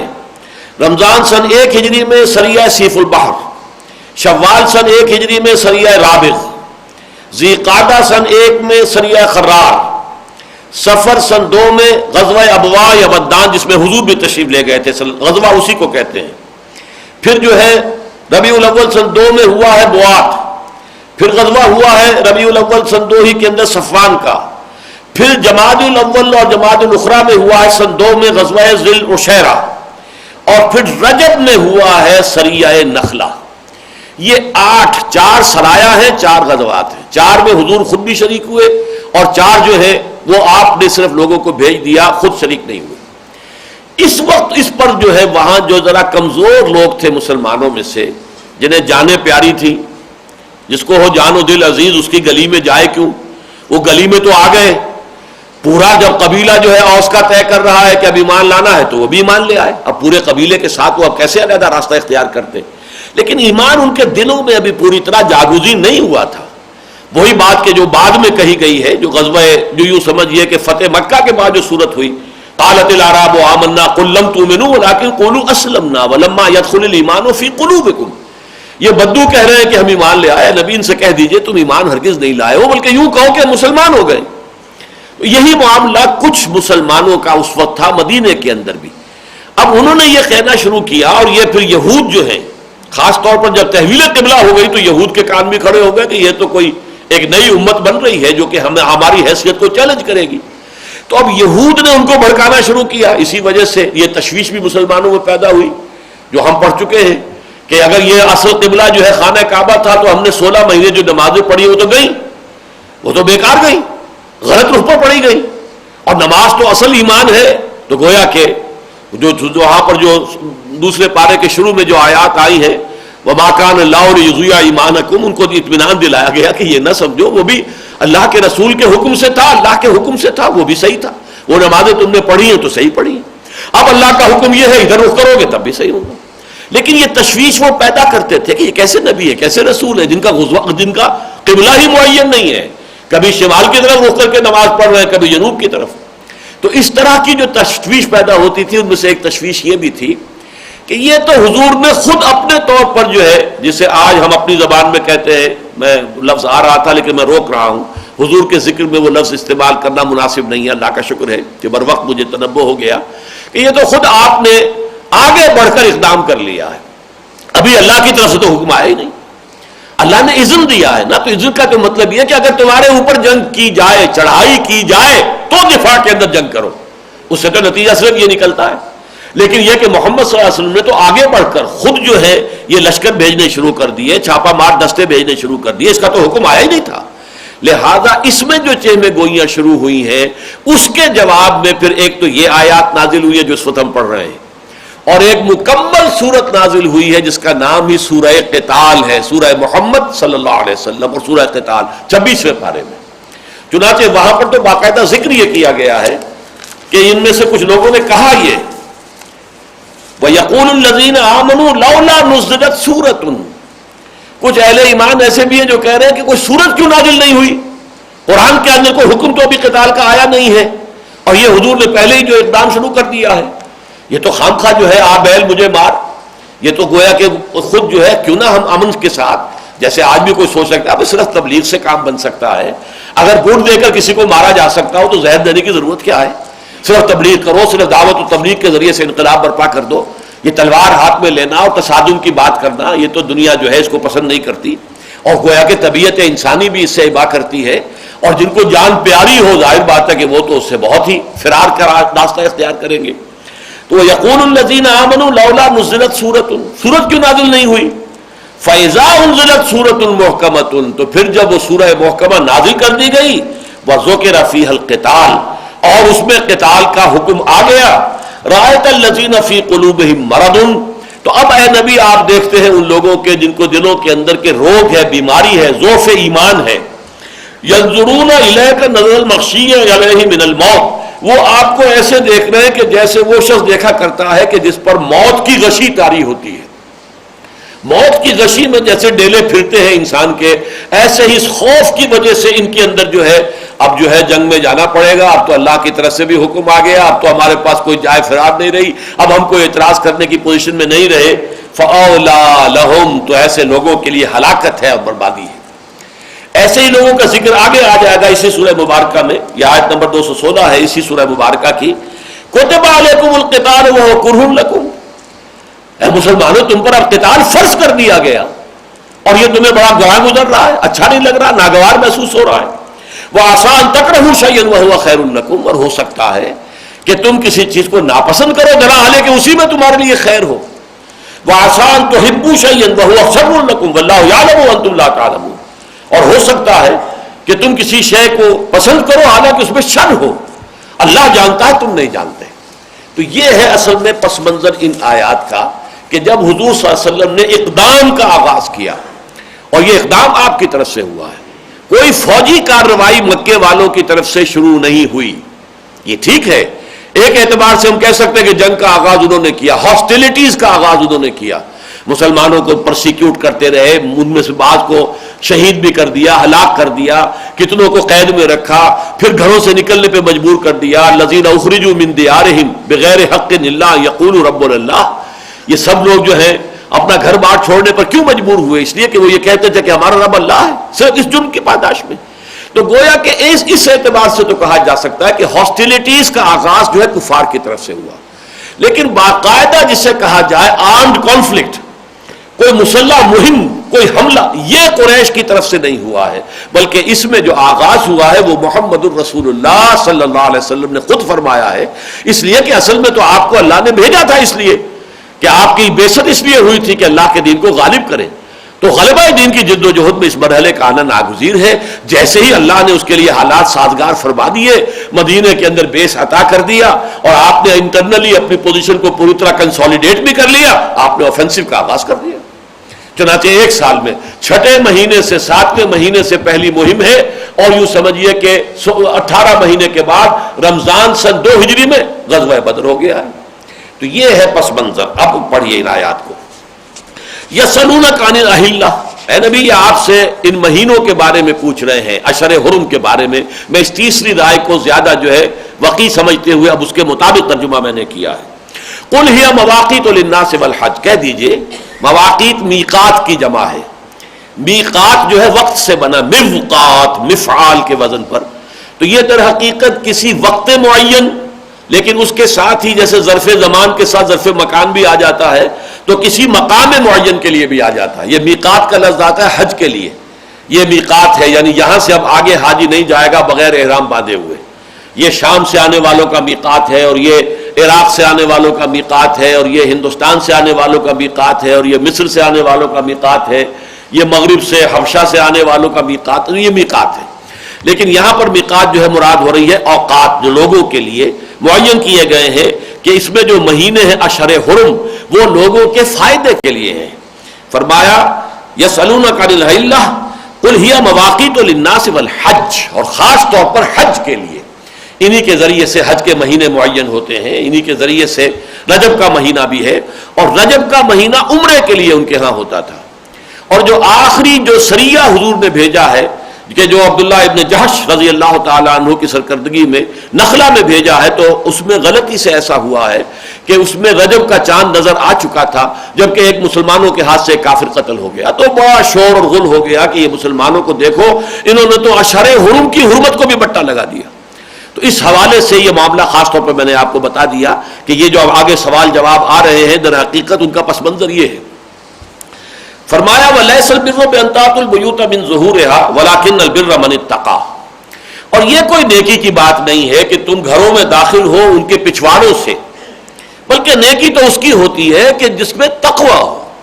اب یہاں وہ پوری آیہ بر سمجھ لیجئے کہ لکھی ہوئی ہے، وَلَكِنَّ الْبِرَّ مَنِ اتَّقَىٰ لَيْسَ الْبِرَّ أَن تُوَلُّوا وُجُوهَكُمْ قِبَلَ الْمَشْرِقِ وَالْمَغْرِبِ وَلَكِنَّ الْبِرَّ مَنْ آمَنَ بِاللَّهِ وَالْيَوْمِ الْآخِرِ وَالْمَلَائِكَةِ وَالْكِتَابِ وَالنَّبِيِّينَ وآتى المال على حبه ذوي القربى واليتامى والمساكين وابن السبيل والسائلين وفي الرقاب وأقام الصلاة وآتى الزكاة والموفون بعهدهم إذا عاهدوا والصابرين في البأساء والضراء وحين البأس أولئك الذين صدقوا وأولئك هم المتقون. لیس البر سے شروع ہو کر اولئک هم المتقون پر آیت ختم ہوئی. اب یہاں گویا کہ دونوں الفاظ کے حوالے سے ادھر اشارہ کر دیا. نیکی تو اصل میں اس کا نام ہے اور تم نے خامخواہ کچھ نئے چیزیں جو ہے وہ ایجاد کر کے ان کو نیکی سمجھ لیا ہے. یہ عربوں نے ایک نئی رسم ایجاد کر لی تھی کہ ایک دفعہ اگر احرام باندھ کر گھر سے نکل آئے، اب اگر کسی ضرورت سے دوبارہ گھر جانا پڑا تو اب تو چونکہ احرام باندھ کے گھر سے نکل آئے ہیں اب دروازے سے تو داخل نہیں ہو سکتے، بلکہ بعض روایات سے معلوم ہوتا ہے کہ جب حج سے فارغ ہو کر بھی آتے تھے تو وہ یہ کہتے تھے ان دروازوں سے ہم داخل نہیں ہو سکتے کہ جن سے ہم اپنے گناہوں کا بوجھ لے کر داخل ہوئے تھے، نکلے تھے. اب داخل ہو رہے ہیں تو ہمارے گناہ جو ہے وہ معاف ہو چکے ہیں، اب ہم ان دروازوں سے نہیں جائیں گے جن سے ہم گزرے تھے اپنے گناہوں کی جو پوٹلیاں ہیں اور گٹھلیاں ہیں لے کر. تو وہ پچھواڑے سے چھلانگیں لگا لگا کے دیواریں پھاند کر آتے تھے. اب یہ ان کی من گھڑت بات تھی، زیادہ اس کی تردید کر دی گئی. لیس البر بان تأتوا البیوت من ظہورها ولکن البر من التقوی. جو اصل میں تو جس میں تقوی ہے اس کی نیکی ہے، باقی یہ چیز کوئی نیکی میں سرے سے شامل ہی نہیں. واتوا البیوت من ابوابها، اپنے گھروں میں داخل ہو ان کے دروازوں سے. واتقوا اللہ لعلکم تفلحون، اور اللہ کا تقوی اختیار کرو تاکہ تم فلاح پاؤ. وہ تقوی کے بارے میں پوری گفتگو ہو چکی. ہم یہ بھی دیکھ چکے کہ اس کا جو لٹمس ٹیسٹ ہے وہ ہے عقل حلال، لیکن یہ کہ تقوی کی پوری تصویر پوری انسانی شخصیت میں وہ آیا بر. اب آئیے وہ حکم قتال آ گیا. وَقَاتِلُوا فِي سَبِيلِ اللَّهِ الَّذِينَ يُقَاتِلُونَكُمْ، اور جنگ کرو اللہ کے راستے میں ان سے جو تم سے جنگ کر رہے ہیں. وَلَا تَعْتَدُوا، اور دیکھو عدوان نہیں ہے، حد سے نہ تجاوز کرو. مطلب یہ کہ جتنی کچھ ان کی طرف سے کارروائی ہو اتنا ہی تمہاری طرف سے بھی کوئی اقدام ہو جائے جوابی تو ٹھیک ہے. اس لیے کہ ظاہر بات ہے کہ حضور صلی اللہ علیہ وسلم نے جو جوابی اقدام کیا تھا، اقدام تو حضور نے کیا ہے، لیکن ادھر سے جیسا کہ میں عرض کر چکا ہوں کہ ان کی طرف سے ہاسٹیلٹیز تو شروع ہو چکی تھی کہ انہوں نے مکے سے نکلنے پر مسلمانوں کو مجبور کیا. وَقَاتِلُوا فِي سَبِيلِ اللَّهِ الَّذِينَ يُقَاتِلُونَكُمْ وَلَا تَعْتَدُوا إِنَّ اللَّهَ لَا يُحِبُّ الْمُعْتَدِينَ، اللہ تعالی حد سے گزرنے والوں کو پسند نہیں کرتا. وَاقْتُلُوهُمْ حَيْثُ ثَقِفْتُمُوهُمْ، قتل کرو انہیں جہاں بھی انہیں پاؤ. وَأَخْرِجُوهُمْ مِنْ حَيْثُ أَخْرَجُوكُمْ، نکالو انہیں وہاں سے جہاں سے انہوں نے تمہیں نکالا ہے. اب یہ بہت ہی مثبت انداز کے اندر حکم دیا جا رہا ہے. پیسیو انداز اب ختم ہوا، اب ایکٹیو انداز ہے. اب سامنے آؤ، اینٹ کا جواب پتھر سے دو. جہاں سے انہوں نے تمہیں نکالا تم انہیں وہاں سے نکالو. وہاں رہنے کے حقدار وہ نہیں ہے، جیسے کہ سورہ توبہ میں آیت آئی ہے کہ اللہ تعالیٰ کے مسجدوں کے متولی تو وہی ہو سکتے ہیں جو اللہ پر ایمان رکھتے ہیں اور توحید کے اوپر کاربند ہو. ان لوگوں کا کوئی حق نہیں ہے کہ متولی بن کر بیٹھے ہوئے ہیں جبکہ وہ مشرکین ہیں. انہوں نے تو اصل میں حرمت کو بٹا لگا دیا ہے. تو فرمایا وَأَخْرِجُوهُمْ مِنْ حَيْثُ أَخْرَجُوكُمْ وَالْفِتْنَةُ أَشَدُّ مِنَ الْقَتْلِ، اور فتنہ جو ہے وہ قتل سے زیادہ شدید شے ہے. یہاں لفظ فتنہ کو سمجھ لیجئے اس لیے کہ اگلی آیت میں پھر آئے گا. یہ فتنہ کہتے ہیں آزمائش کو، جیسے کہ کسوٹی کے اوپر آپ گھس کر دیکھتے ہیں کہ سونا یہ خالص ہے یا اس میں کوئی ملاوٹ ہے، وہ فتنہ ہے. تو اہل ایمان کے لیے جو حالات پرسیکیوشن کے ہیں وہ فتنہ ہے. یعنی جہاں کے ایمان پر کاربند رہنا مشکل ہو جائے، جہاں توحید کا اعلان کرنا مشکل ہو جائے، جہاں اللہ کی عبادت کرنے پر تکلیفیں آتی ہوں، مصیبت آتی ہو، وہ پورا ماحول جو ہے وہ فتنہ ہے. اور اس سے آگے بڑھ کر اس کا مفہوم یہ ہے کہ چونکہ یہ زمین اللہ کی ہے، الارض للہ ان الارض للہ، یہاں پر اس کا حکم چلنا چاہیے. اس کے حکم کی بجائے جس کا حکم چل رہا ہے، چاہے پورا نظم ہے، پورا لا اینڈ آرڈر ہے، کہیں کوئی جرائم نہیں ہے، کہیں کوئی اندیشے نہیں ہے، جیسے کہ ڈاکوؤں کا کوئی اڈا ہے اور وہاں پر انٹرنلی پورا امن ہے، لیکن ہے تو ڈاکوؤں کا اڈا، وہ تو وہاں پہ ڈاکو بستے ہیں. اسی طریقے سے چاہے بظاہر امن ہے، کوئی پرسیکیوشن نہیں ہے، لیکن جہاں غیر اللہ کی حکومت ہے وہ فتنہ ہے، وہ فساد ہے، وہ اللہ کے خلاف بغاوت ہے. چنانچہ وہ آگے آیت کے اندر یہی مفہوم اس کا آئے گا. تو فرمایا یہ والفتنۃ اشد من القتل، یہ ابھی پس منظر میں وہی لوگ ہیں جو کہتے تھے آخر جنگ کی کیا ضرورت ہے، یہ خامخواہ کی چھیڑ چھاڑ ہم نے شروع کر دی ہے، یہ خامخواہ ان کے ساتھ جو ہے قریش کے ساتھ ہم جنگ مول لینے کے در پہ ہو گئے ہیں، کیا ضرورت ہے. ہمیں تو دعوت اور تبلیغ کے ذریعے سے بات پہنچانی چاہیے. وما علینا الا البلاغ، ہمارے اوپر تو ذمہ داری بھی سوائے پہنچانے کے اور کچھ نہیں ہے. تو یہ سورہ قتال جو ہے، سورہ محمد کا دوسرا نام سورہ قتال بھی ہے صلی اللہ علیہ وسلم. اس میں یہ بات کہی گئی ہے کہ اے مسلمانوں، اب امن اور صلح جوئی کی طرف نہ جاؤ. اب وہ مرحلہ شروع ہو چکا ہے اقدام کا، کہ اب تو کفر اور شرک کے خلاف تمہیں اقدام کرنا ہے، اوفینسو لینا ہے. لہذا اب یہ صلح پسندی اور صلح جوئی اور صلح کل انداز جو ہے یہ صحیح نہیں ہے. یہ جب سورہ قتال ہم پڑھیں گے تو پورے مضامین تفصیل سے آئیں گے. تو یہ انہی کو کہا جا رہا ہے والفتنۃ اشد من القتل. تم صرف انسانی جان لینے کو سمجھتے ہو کہ بہت بڑا کام ہو گیا. اگر اللہ تعالیٰ پر ایمان کے حوالے سے کسی شخص کو پریشان کیا جا رہا ہے تو تمہارے نزدیک وہ معمولی بات ہے. مکے میں جو کچھ ہو رہا تھا اہل ایمان کے ساتھ وہ معمولی بات تھی کہ لوگوں کو توحید سے برگشتہ کرنے کے لیے ان پر جبر اور تشدد کیا جا رہا تھا. والفتنۃ اشد من القتل، فتنہ جو ہے وہ قتل سے کہیں زیادہ بھاری شے ہے اللہ کی نگاہ میں. ولا تقاتلوہم عند المسجد الحرام. اب یہاں آ گیا مسئلہ. یہ حرمتیں جو ہیں، ایک اشہر حرم کی حرمت ہے، ایک جو حرم کی سرزمین ہے اس کی حرمت ہے. جو محترم مہینے ہیں ان میں جنگ نہیں ہو سکتی، اس میں کوئی خون ریزی غارت گری نہیں ہو سکتی. یہ عرب کی پرانی روایت چلی آ رہی تھی حضرت ابراہیم کے زمانے سے. اور یہ جو مہینے تھے یہ ان کے لیے بہت غنیمت تھے. اس میں کاروبار ہوتا تھا، قافلے ادھر ادھر جاتے تھے، کہیں کوئی کسی کو چھیڑتا نہیں تھا، کوئی کسی کو تکلیف نہیں دیتا تھا. تو یہ مہینے ان کے لیے ایک طرح کے رحمت تھے. جیسے کہ قریش کے لیے یہ سرزمین حرم رحمت بن گئی تھی. لإلاف قریش إِلَافِهِمْ رِحْلَةَ الشِّتَاءِ وَالصَّيْفِ فَلْيَعْبُدُوا رَبَّ هَذَا الْبَيْتِ الَّذِي أَطْعَمَهُم مِّن جُوعٍ وَآمَنَهُم مِّن خَوْفٍ. اس گھر کی وجہ سے انہیں امن نصیب ہے. مکے پر تو کوئی چڑھائی کر کے آ ہی نہیں سکتا کہ وہ ارض حرم ہے. مکے کے اوپر کوئی غارت گری کیسے کرے گا، وہ تو ارض حرم ہے. تو یہ حرمتیں جو ہے زمانی حرمت یعنی اشہر حرم محترم مہینے، اور مکینی اور جو زمینی حرمت یعنی یہ سرزمین حرم. اب ان دونوں کے حوالے سے بات ہو رہی ہے. وَلَا تُقَاتِلُوهُمْ عِنْدَ الْمَسْجِدِ الْحَرَامِ حَتَّى يُقَاتِلُوكُمْ فِيهِ. ہاں دیکھو تم ان سے جنگ مت کرو مسجد حرام کے نزدیک یعنی حدود حرم کے اندر، تم ان سے جنگ نہ کرو. حَتَّى يُقَاتِلُوكُمْ فِيهِ، یہاں تک کہ وہ خود تم سے قتال کریں. چنانچہ بعد ہی یہی معاملہ ہوا تھا صلح حدیبیہ کے وقت کہ بہت پرووک کیا تھا قریش کے چند نوجوان. ان میں خالد ابن ولید اس وقت تک ایمان نہیں لائے تھے تو وہ ان میں پیش تھے. پرووک کر رہے تھے کہ مسلمان کسی طریقے سے ہتھیار اٹھا لے، ایک دفعہ کوئی اقدام کر دے تو پھر ہمیں جواز مل جائے کہ پھر ہم ان کو ختم کر کے رکھ دیں. لیکن وہ کہ حضور کی طرف سے جو حکم تھا، کسی نے پرووکیشن جو بھی ہوئی ہے اس کے جواب میں کوئی اقدام نہیں کیا. تو وہ بھی جمے رہے. ان کے ہاں بھی چونکہ اشہر حرم کی حرمت جو ہے وہ تو برقرار تھی، لہذا اس کے حوالے سے انہوں نے بھی اقدام نہیں کیا. البتہ بعد میں جب یہ خبر مشہور ہو گئی کہ حضرت عثمان شہید کر دیے گئے، حضور نے اب بیعت لی قتال کی، تو پھر یہ ہے کہ اس کا اندیشہ ہو گیا تھا کہ اب جنگ ہوگی. اس لیے کہ گویا کہ آغاز کر دیا قریش نے. اگر حضرت عثمان کو فی الواقع شہید کر دیا گیا ہے تو گویا کہ جنگ کا آغاز جو ہے، سفیر کا قتل جو ہے وہ تو جنگ کا اعلان ہوتا ہے. حضرت عثمان جو ہے وہ رضی اللہ تعالیٰ عنہ وہ تو سفیر کی حیثیت سے گئے تھے. تو یہاں بھی فرمایا وَلَا تُقَاتِلُوهُمْ عِنْدَ الْمَسْجِدِ الْحَرَامِ حَتَّى يُقَاتِلُوكُمْ فِيهِ. اس معاملے میں پہل تمہاری طرف سے نہیں ہونی چاہیے. مت جنگ کرو ان سے مسجد حرام کے قرب و جوار میں جب تک کہ وہ خود تم سے جنگ نہ کرے.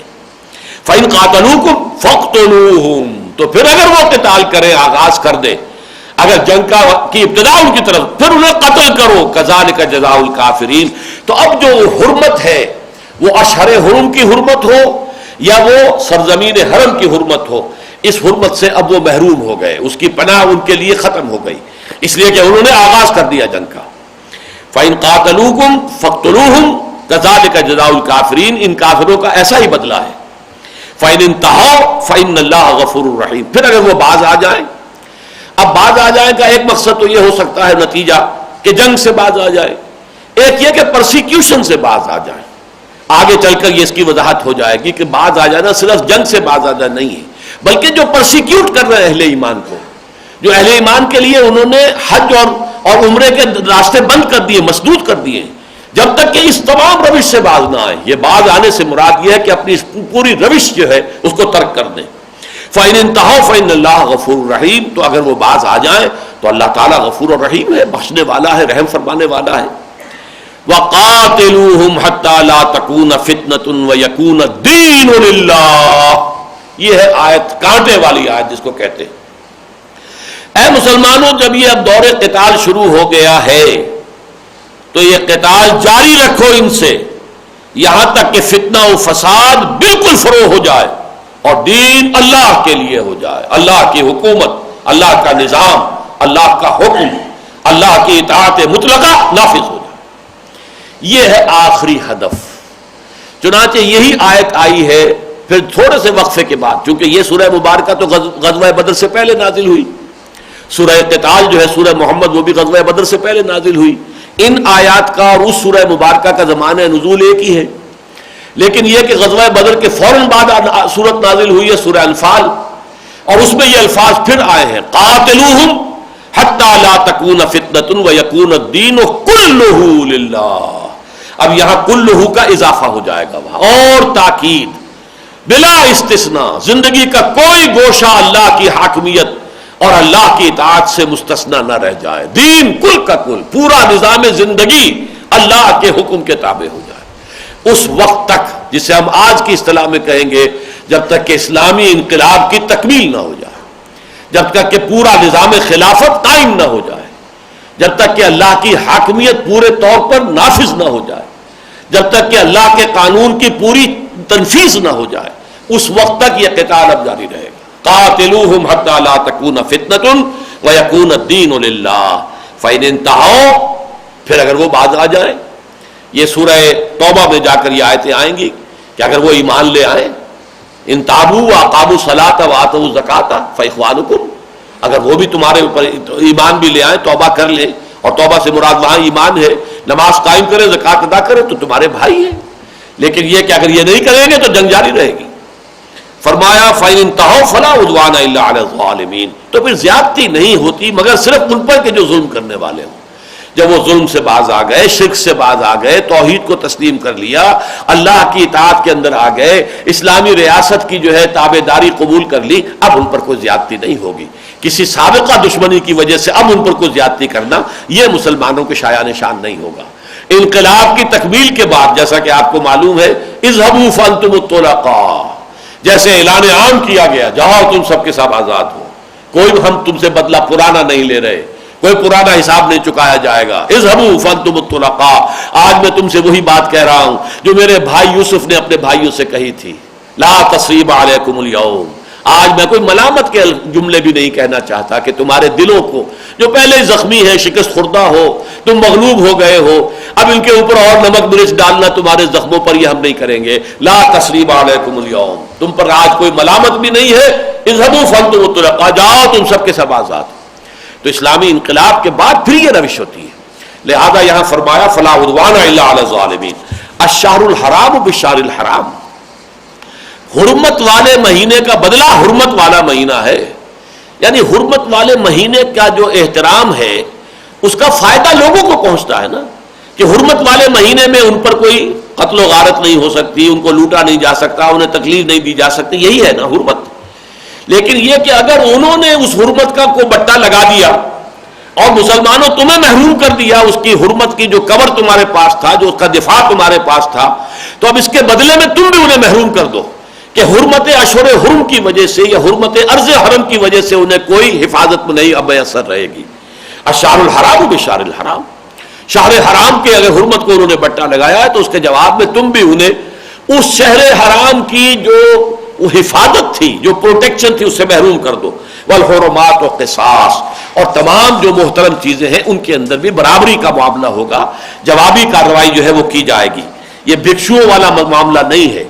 ایک دور تھا، وہ دور جو ہے انقلابی جو عمل ہے، پروسیس ہے، اس کے اعتبار سے بہت اہم تھا۔ حضرت عیسیٰ علیہ السلام کی زندگی میں چونکہ اس سے آگے کا مرحلہ آیا ہی نہیں تھا، لہذا وہاں یہ ہمیں ملتا ہے کہ اگر کوئی تمہارے داہنے گال پہ تھپڑ مارے تو بایاں بھی پیش کر دو۔ تمہیں اگر کوئی 1 میل لے کر جانا چاہے کسی بیگار میں کوئی بوجھ اٹھا کر تو 2 کوس جانے کو تیار ہو جاؤ۔ کوئی تمہارا جو ہے وہ چوغا لینا چاہے تو کرتا بھی اتار کے دے دو۔ تو یہ دور تھا حضرت عیسیٰ علیہ السلام کے جو 3 برس تھے وہ اسی دور میں گزر گئے۔ حضور کی زندگی میں بھی 12 برس اسی طریقے سے گزرے ہیں۔ تمہارے ٹکڑے اڑا دیے جائیں، تمہارے جسم جو ہے ان کو چھید ڈالا جائے، تمہیں زندہ آگ پر بھونا جائے، جیسا کہ حضرت خباب بن الارت کے ساتھ ہوا ہے رضی اللہ تعالیٰ عنہ، دیکھتے ہوئے انگاروں پر ننگی پیٹھ لیٹنے کا حکم دیا گیا۔ یا جیسے کہ شہید کر دیا گیا حضرت سمیہ کو، حضرت یاسر کو رضی اللہ تعالی عنہما، تو جوابی کارروائی نہیں. یہ تھا ایک وقت، اب وہ وقت ختم ہو چکا ہے. لیکن یہ کہ اب جو ہے معاملہ، اب جو اس کے لیے جوابی کارروائی جو ہے وہ ہم کر رہے ہیں، لیکن اس میں بھی کچھ حدود اور قیود ہوں گے. والحرمات و قصاص، اب اس کے ضمن میں جو ہے وہ حرمتوں کا معاملہ بھی کہیں آڑے نہیں آئے گا جوابی کارروائی میں. فمن اعتدى علیکم فاعتدوا علیہ بمثل ما اعتدى علیکم، تو جو کوئی بھی تم پر زیادتی کرتا ہے تو تم بھی زیادتی کرو ان پر ویسی ہی جیسی کہ انہوں نے زیادتی کی تھی تم پر. اب اس میں بھی یہ وضاحت کی ہے مفسرین نے، اور بہت صحیح بات کہی ہے کہ اگرچہ لفظ تو اعتداء کا آیا کہ تم بھی زیادتی کرو، لیکن یہ زیادتی ہے نہیں. جب جواب میں قصاص میں کارروائی ہوتی تو وہ زیادتی شمار نہیں ہوتی. شکلاً تو یہ ہے کہ ایک قاتل کو آپ نے بھی قتل کر دیا، اس نے بھی قتل کیا تھا، آپ نے بھی قتل کر دیا، تو قتل کے جواب میں قتل ہو گیا. لیکن وہ قتل جرم تھا، یہ قتل جرم نہیں ہے، یہ تو قصاص ہے، یہ تو اس کے جرم کی سزا ہے. تو اسی لیے فرمایا گیا کہ بظاہر تو یہ کہ تم بھی کچھ زیادتی کرو گے نا ان پر ان کی زیادتی کے جواب میں، لیکن حقیقت میں وہ زیادتی نہیں ہے. جتنا کچھ انہوں نے کیا ہے اتنا کچھ ان کے ساتھ کر گزرنا، یہ در حقیقت ان کے کیے کا بدلہ ہے، یہ زیادتی نہیں ہوگی. اگرچہ بظاہر شکل تو یہی ہوگی کہ کچھ نہ کچھ انہیں گزند پہنچایا جائے گا، کوئی نقصان پہنچایا جائے گا، کوئی تکلیف پہنچائی جائے گی، تو لہذا اس کو بظاہر تو کہا جائے گا زیادتی، حقیقت زیادتی نہیں. فمن اعتدى علیکم فاعتدوا علیہ بمثل ما اعتدى علیکم واتقوا اللہ، اور اللہ تعالیٰ کا تقوی اختیار کیے رکھو. واعلموا ان اللہ مع المتقین، اور جان لو کہ اللہ تعالیٰ ساتھ ہے اہل تقوی کے. اب ساتھ سے مراد کیا ہے؟ اللہ تعالیٰ کی تائید، اللہ کی نصرت، اللہ کی مدد، یہ ان لوگوں کے ساتھ ہوگی جو تقوی کی روش اختیار کرے. یعنی یہ احکام جنگ کے معاملے میں بھی ایک حدود ہے جو اسلام نے مقرر کیے ہیں. جو لوگ جنگ میں نہیں ہیں، بوڑھے ہیں، جوان بچے ہیں، عورتیں، ان کے اوپر ہاتھ نہیں اٹھایا جائے گا، خام خواہ درخت نہیں کاٹے جائیں گے، فصلیں تباہ نہیں کی جائیں گی، جانور قتل نہیں کیے جائیں گے. یہ حدود ہیں. وہی وہ جو کمبیٹنٹس ہیں، جو آئے ہیں جنگ میں لڑنے کے لیے آئے، ان سے جنگ ہو. اس حوالے سے اس کے لیے بھی قواعد ہیں، قوانین ہیں. ایسا نہیں ہے کہ وہ جیسے آپ کہتے ہیں کہ everything is fair in love and war, ہر چیز جو ہے جائز ہو جاتی ہے. نہیں، ہر چیز جائز نہیں ہے. بندہ مومن اللہ کی شریعت کا ہر حال میں پابند رہتا ہے. جیسے اقبال نے کہا ہے کہ تقدیر کے پابند جمادات و نباتات، مومن فقط احکام خدابندی کا پابند. مومن کے لیے تو پابندی ہے تو اللہ کے احکام کے، وہ ہر حال میں رہے گی. یہاں تک بھی ہوا ہے شام کے جہاد میں کہ ایک شہر مسلمانوں نے فتح کیا اور وہاں سے لوگوں سے جزیہ لے لیا. بعد میں کچھ ایسی شکل بن گئی کہ رومیوں کی طرف سے پیش قدمی ہو رہی تھی اور وہ گھیرے میں لے رہے تھے دونوں اطراف سے، اور اندیشہ تھا کہ ہم یہاں گر جائیں گے، تو اس شہر کو چھوڑ کر پیچھے ہٹنا پڑا. وقتی طور پر ایسا ہو جاتا ہے جنگوں میں. تو جب اس شہر کو چھوڑ کر پیچھے جا رہی تھی اسلامی افواج، تو وہ جزیے کی رقم اس قوم کو واپس کر دی گئی کہ دیکھو ہم نے یہ جزیہ لیا تھا تم سے، اس کے بدلے کے طور پر کہ تمہاری طرف سے دفاع اب ہم پہ ہماری ذمہ داری ہے، تمہاری پروٹیکشن. اس لیے کہ ذمہ کہتی اس کو ہے جس کی ذمہ داری اسلامی ریاست لے لیتی ہے کہ اب اس کی جو حفاظت ہے، اس کے جان اور مال کی اور آبرو کی حفاظت کی ذمہ داری اسلامی ریاست پر ہے. لہذا اب ہم چونکہ اس وقت چھوڑ کر جا رہے ہیں، ہم اپنی وہ ذمہ داری پوری کرنے کی پوزیشن میں نہیں ہیں، لہذا یہ تمہاری جزیے کی رقم تمہیں ہم واپس کر رہے ہیں. تو یہ نہیں ہے کہ آل از فیئر ان وار اینڈ لو، نہیں. اسلام کے قواعد اور قوانین جو ہے وہ مستقل ہیں، دائم ہیں. جنگ بھی ہوگی تو ان کے تحت ہی ہوگی. اسی لیے آگے چل کر آپ دیکھیں گے سورہ انفال میں یہ بھی آیا ہے کہ فرض کیجئے آپ کا کسی قوم سے معاہدہ ہے کوئی، اور آپ کو یہ اندیشہ ہے کہ اندر ہی اندر وہ کوئی سازش کر کے آپ کے خلاف اقدام کرنے والے ہیں، آپ کے علم میں آ گئی یہ بات، تب بھی آپ اقدام نہیں کر سکتے. فَمْبِذْ عَلَيْهِمْ عَلَىٰ سَوَاءٍ، جب تک کہ ان کا معاہدہ ان کے منہ پر نہ دے مارے گا. دیکھو ہمارے علم میں آیا ہے کہ تم خیانت کر رہے ہو، تمہارا ارادہ ہے، تو آج ہمارا تمہارا معاہدہ ختم، اس کے بعد اقدام کرو. یہ نہیں کہ اوپر سے تو معاہدہ قائم رہے اور نیچے سے تم جو ہے وہ حملہ کر دو. یہ صحیح نہیں ہے، یہ مسلمانوں کے شایع نشان نہیں ہے، یہ اسلام کی روش نہیں ہے، یہ اہل ایمان کے لیے جو ہے مناسب نہیں ہے. تو فرمایا واتقوا اللہ واعلموا ان اللہ مع المتقین، اللہ کا تقوی اختیار کیے رکھو اور دیکھ لو اللہ تعالیٰ کی تائید نصرت متقیوں کے ساتھ ہوگی. اگر تم نے اس مرحلے میں بھی تقوی کی روش کو ہاتھ سے جانے دیا اور چھوڑ دیا تو پھر ظاہر بات ہے کہ اللہ کی تائید اور نصرت اور مدد سے محروم ہو جاؤ گے. اب اس کے بعد آئی ہے، دیکھیے میں نے عرض کیا تھا اس سورہ بقرہ کے نصف آخر میں 4 لڑیاں چلتی ہیں. 2 لڑیاں احکام شریعت کی، عبادات، معاملات، وہ ہم دیکھ چکے. روزے کے احکام آ گئے عبادات میں، معاملات میں وصیت کا حکم آیا، قتل کے مقدمات میں قصاص کا حکم آیا، کھانے پینے کے معاملات کے اندر حلال اور حرام کے وہ قواعد بیان کیے گئے۔ اس کے بعد جو ہے یہ دو لڑیاں جو ہے وہ ہے قتال اور انفاق۔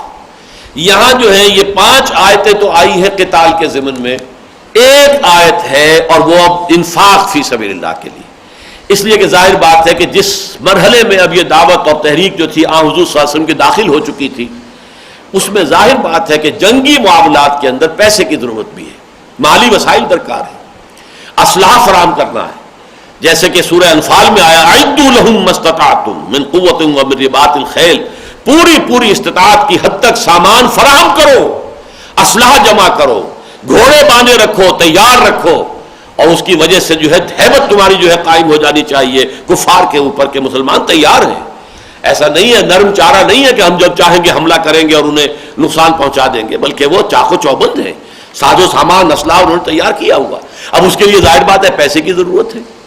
یہی وجہ ہے کہ جہاد فی سبیل اللہ اب 2 حصوں میں بٹ گیا، جہاد بالمال یعنی انفاق فی سبیل اللہ، جہاد بالنفس یعنی قتال فی سبیل اللہ، اپنی جان ہتھیلی پر رکھ کر میدان میں آنا، قتال فی سبیل اللہ، اللہ کی راہ میں جنگ کرنا، جس پر کہ 5 آیتیں ہم نے پڑھ لی، بڑے اہتمام کے ساتھ جو ہے حکم قتال آ گیا۔ اذن قتال میں عرض کر چکا ہوں، سورہ حج کی آیت میں آ گیا تھا اذن للذین یقاتلون بانہم ظلموا وان اللہ علی نصرہم لقدیر۔ اس موضوع پر مجھے یاد آیا تھا کہ میں نے ایک بڑی مفصل تقریر کی تھی، یہ 11/7/93 یعنی 7 برس سب اس کو ہونے کو آ رہے ہیں، 6.25 برس ہو گئے کہ اذن قتال سے حکم قتال تک، یہ ایک مرحلہ ہے بہت اہم سیرت النبی کا صلی اللہ علیہ وسلم، کہ یہ کس طرح درجہ بدرجہ جو ہے یہ قتال کا حکم آیا ہے۔ پہلے صرف ہاتھ کھول دیے گئے، اذن دے دیا گیا، پھر حکم دیا گیا، پھر اس کی فرضیت ہوئی ہے کتب علیکم القتال، اب تم پر قتال فرض کر دیا گیا۔ وَهُوَ كُرْهٌ لَكُمْ، اور وہ تمہیں بہت ناگوار ہے۔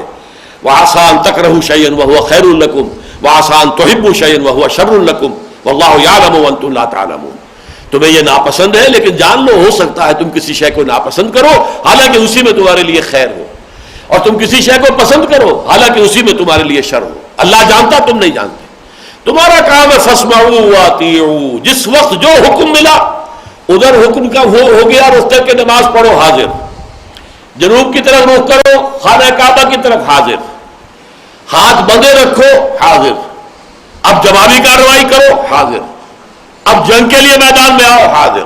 بندہ مومن کا کام یہ ہے جو حکم ملے سمعنا واطعنا، اذ قلتم سمعنا واطعنا فاسمعوا واطیعوا، سنو اور اطاعت کرو، جس وقت جو حکم دیا گیا ہے اس کو مانو۔ اور اب جو ہے انفاق کی اہمیت آگے چل کر آپ دیکھیں گے کہ 2 رکوع آئیں گے قتال پر، خاص طور پر طالوت اور جالوت کی جو جنگ ہوئی ہے اس کے حوالے سے، لیکن اس کے آگے جا کر 2 رکوع آ جائیں گے انفاق پر۔ یہ لڑیاں ہیں لیکن یہاں پر ابھی انفاق پر صرف ایک آیت آئی ہے، وَأَنفِقُوا فِي سَبِيلِ اللَّهِ، اللہ کی راہ میں خرچ کرو۔ اس بات کو میں نے بارہا عرض کیا ہے کہ اللہ کی رضا جوئی کے لیے، ثواب حاصل کرنے کے لیے اپنا مال خرچ کرنا، اس کی 2 مدیں ہیں۔ ایک مد یہ ہے کہ غربا، مساکین، یتامہ، بھوکے، مسافر، ان کے لیے مخروص، جو ہم نے سورہ آیت بر میں پڑھا ہے، آت المال علی حبہ ذوی القربى والیتامى والمساکین وابن السبیل والسائلین وفی الرقاب، یہ ایک مد ہے۔ اس کے لیے لفظ ہے صدقہ، اس کے لیے لفظ ہے زکوٰۃ۔ لیکن دوسری مد کیا ہے؟ وہ مد ہے اللہ کے دین کے لیے خرچ کرنا، اللہ کے دین کی اشاعت، اللہ کے دین کا غلبہ، اس کی جد و جہد، جو اب قتال کی شکل میں ہے تو اس کے لیے جنگ کی تیاری کے اندر اسلحہ کی فراہمی ہے، گھوڑوں کی فراہمی ہے، ساز و سامان کی فراہمی ہے، رسد کی فراہمی ہے، جنگ کے ساتھ جو ہے رسد کی ضرورت ہوتی ہے۔ ان تمام چیزوں کے لیے اب اس میں جو خرچ کیا جائے گا وہ ہے انفاق فی سبیل اللہ، اللہ کی راہ میں خرچ کرنا۔ وَأَنفِقُوا فِي سَبِيلِ اللَّهِ، اور دیکھو خرچ کرو اللہ کی راہ میں۔ وَلَا تُلْقُوا بِأَيْدِيكُمْ إِلَى التَّهْلُكَةِ، اور مت ڈالو اپنے آپ کو اپنے ہاتھوں ہلاکت میں۔ کیا مانی؟ تمہارے پاس مال ہے اور تم اللہ کی راہ میں خرچ نہ کرو۔ اللہ کہہ رہا ہو مَنْ ذَا الَّذِي يُقْرِضُ اللَّهَ قَرْضًا حَسَنًا، کون ہے وہ جو اللہ کو قرض حسنہ دے، اور تمہارے ہاتھ نہ اپنی جیبوں کی طرف بڑھے نہ اپنی تجوریوں کی طرف نہ بڑھے۔ تو گویا کہ تم اپنے آپ کو ہلاکت میں ڈال رہے ہو اپنے ہاتھوں. اس لیے کہ اس مال کا بہترین مصرف یہی ہے کہ اللہ کی راہ میں خرچ ہو جائے. ویسے تو جان دی ہوئی اسی کی تھی، حق تو یہ ہے کہ حق ادا نہ ہوا. یہ مال بھی اللہ کی امانت ہے تمہارے پاس. ان اللہ اشتری من المؤمنین اموالهم وانفسهم بان لهم الجنہ. اب یہ امانت ہے، جب حکم دیا جائے پیش کر دو. لیکن اگر تم اس میں پہلوتی ہی کرو گے، مال پیارا ہے، جان پیاری ہے، جیسے اقبال نے کہا ہے تو بچا کے نہ رکھ اسے تیرا آئینہ ہے وہ آئینہ کہ شکستہ ہو تو عزیز تر ہے نگاہ آئینہ ساز میں. جسم بھی حضرت حمزہ رضی اللہ تعالیٰ عنہ کا جسم، جس میں ناک کاٹی گئی اور کان کاٹے گئے اور پیٹ چاٹ کر کے اور کلیجہ چبایا گیا، اور اللہ کی نگاہ میں اس جسم کی جو وقت ہوگی وہ ہم کیا سمجھ سکتے ہیں. یہ شکستہ آئینہ جو ہے، ٹوٹا ہوا آئینہ جسم حمزہ رضی اللہ تعالیٰ عنہ ٹوٹا ہوا ہے، چکنا چور ہے، لیکن یہ اللہ کی نگاہ میں زیادہ پیارا ہے.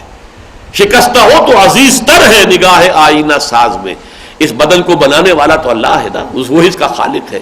اس کی راہ میں اگر اس کو کاٹ پھیٹ دیا گیا، اس کو جو ہے اس کو حصے بکھرے کر دیے گئے تو اللہ کو بہت پیارا ہے. تو اسی طریقے سے وَأَنفِقُوا فِي سَبِيلِ اللَّهِ، اللہ کی راہ میں خرچ کرو، لگاؤ، دو. وَلَا تُلْقُوا بِأَيْدِيكُمْ إِلَى التَّهْلُكَةِ، اور اپنے آپ کو اپنے ہاتھوں ہلاکت میں مت ڈالو. یعنی اگر تم بخل سے کام لوگے، وَمَن يَبْخَلْ فَإِنَّمَا يَبْخَلُ عَن نَفْسِهِ، جو بخل کرے گا وہ اپنے آپ سے بخل کر رہا ہے کہ اللہ کے اجر و ثواب سے اپنے آپ کو محروم کر رہا ہے، اور اللہ کی طرف سے گرفت اور اللہ کی تعالیٰ کی طرف سے پکڑ کا اپنے آپ کو مستحق بنا رہا ہے. تو سارا اس نے خیانت تو اپنے نفس کے ساتھ کی، پھر برائی تو اپنے نفس کے ساتھ کی، اپنے لیے اپنے مستقبل کو برباد کر رہا ہے. وَأَحْسِنُوا، احسان کی روش اختیار کرو. ایک تو اس کا اگر یہیں پر جوڑ کر مفہوم لیا جائے تو یہ ہے کہ یہ صدقہ جو دو بڑے عمدہ طریقے پر دو.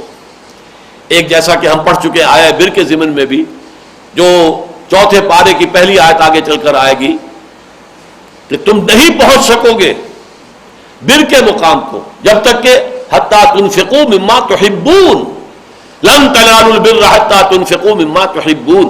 بہترین مال اللہ کی راہ میں دو. یہ نہیں کہ جو اذکار رفتہ ہو، خراب ہو گیا ہو، ردی ہے، بوسیدہ ہے، وہ اللہ کی راہ میں دے دیا جائے. نہیں، بہترین محبوب ترین مال اللہ کی راہ میں دو. یہ احسان ہوگا. یعنی انفاق کا بھی احسان. احسان کے معنی کسی کام کو کرنا تو نہایت خوبصورتی سے کرنا، عمدگی سے کرنا. جیسے کہ فرمایا گیا ہے اذا ذبحتم فاحسنوا الذبح واذا قتلتم فاحسنوا القتلہ. جب تم ذبح کرو جانور کو تو خوبصورتی کے ساتھ، عمدگی کے ساتھ. یعنی آپ کی چھری کھنڈی ہے، پھیرے جا رہے ہیں، اس جانور کی جان پر بنی ہوئی ہے، لیکن وہ گردن کٹی نہیں رہی ہے، بلکہ چھری کو تیز کرو تاکہ بس ایک دفعہ پھیرا ہے اور اس کی جو ہے اس کی خون نکل پڑا ہے. اسی طریقے سے کسی کو قتل کرنا ہے تو وہ بھی یہ نہیں کہ آپ اس کو اس طرح کی اذیتیں دیں. البتہ یہ ہو سکتا ہے کسی خاص معاملے میں اذیت دی جائے، جیسا کہ ہمارے یہاں مقدمہ ایک چلا ہے وہ جاوید اقبال کا کہ اس کو سزا کیسے دی جانی چاہیے، آیا وہ صحیح سزا ہے یا نہیں. لیکن یہ کہ اس کا ثبوت ہے حدیث نبوی سے کہ جس طور سے قاتل قتل کر رہا ہو اسی طور سے اس کو قتل کیا جائے. بہرحال وہ ایک علیحدہ بات ہے، لیکن یہ کہ احسان کہتے ہیں جو کام بھی آپ کر رہے ہیں اسے عمدگی اور خوبصورتی کے ساتھ کریں. اسلام کا احسان یہ ہے کہ آپ اسلام پر عمل کر رہے ہیں خوبصورتی سے، جس کو کہا گیا ہے الذین یستمعون القول فیتبعون ما احسنہ، جو بات سنتے ہیں اور بہترین جو اس کی روش ہے اس کو اختیار کرتے ہیں، بہترین سطح پر چلتے ہیں. تو تم بھی احسان کی روش اختیار کرو. ایک تو یہ کہ اپنے اس انفاق میں احسان کی روش، اور ایک یہ ہے کہ پورے اپنے دین کے اندر احسان کے مقام تک پہنچ جاؤ. ان اللہ یحب المحسنین، اس لیے کہ اللہ تعالی محبت کرتا ہے محسنین سے جو درجہ احسان کو پہنچ جاتے ہیں. بارک اللہ لی ولکم فی القرآن العظیم ونفعنی وإیاکم بالآیات والذکر الحکیم.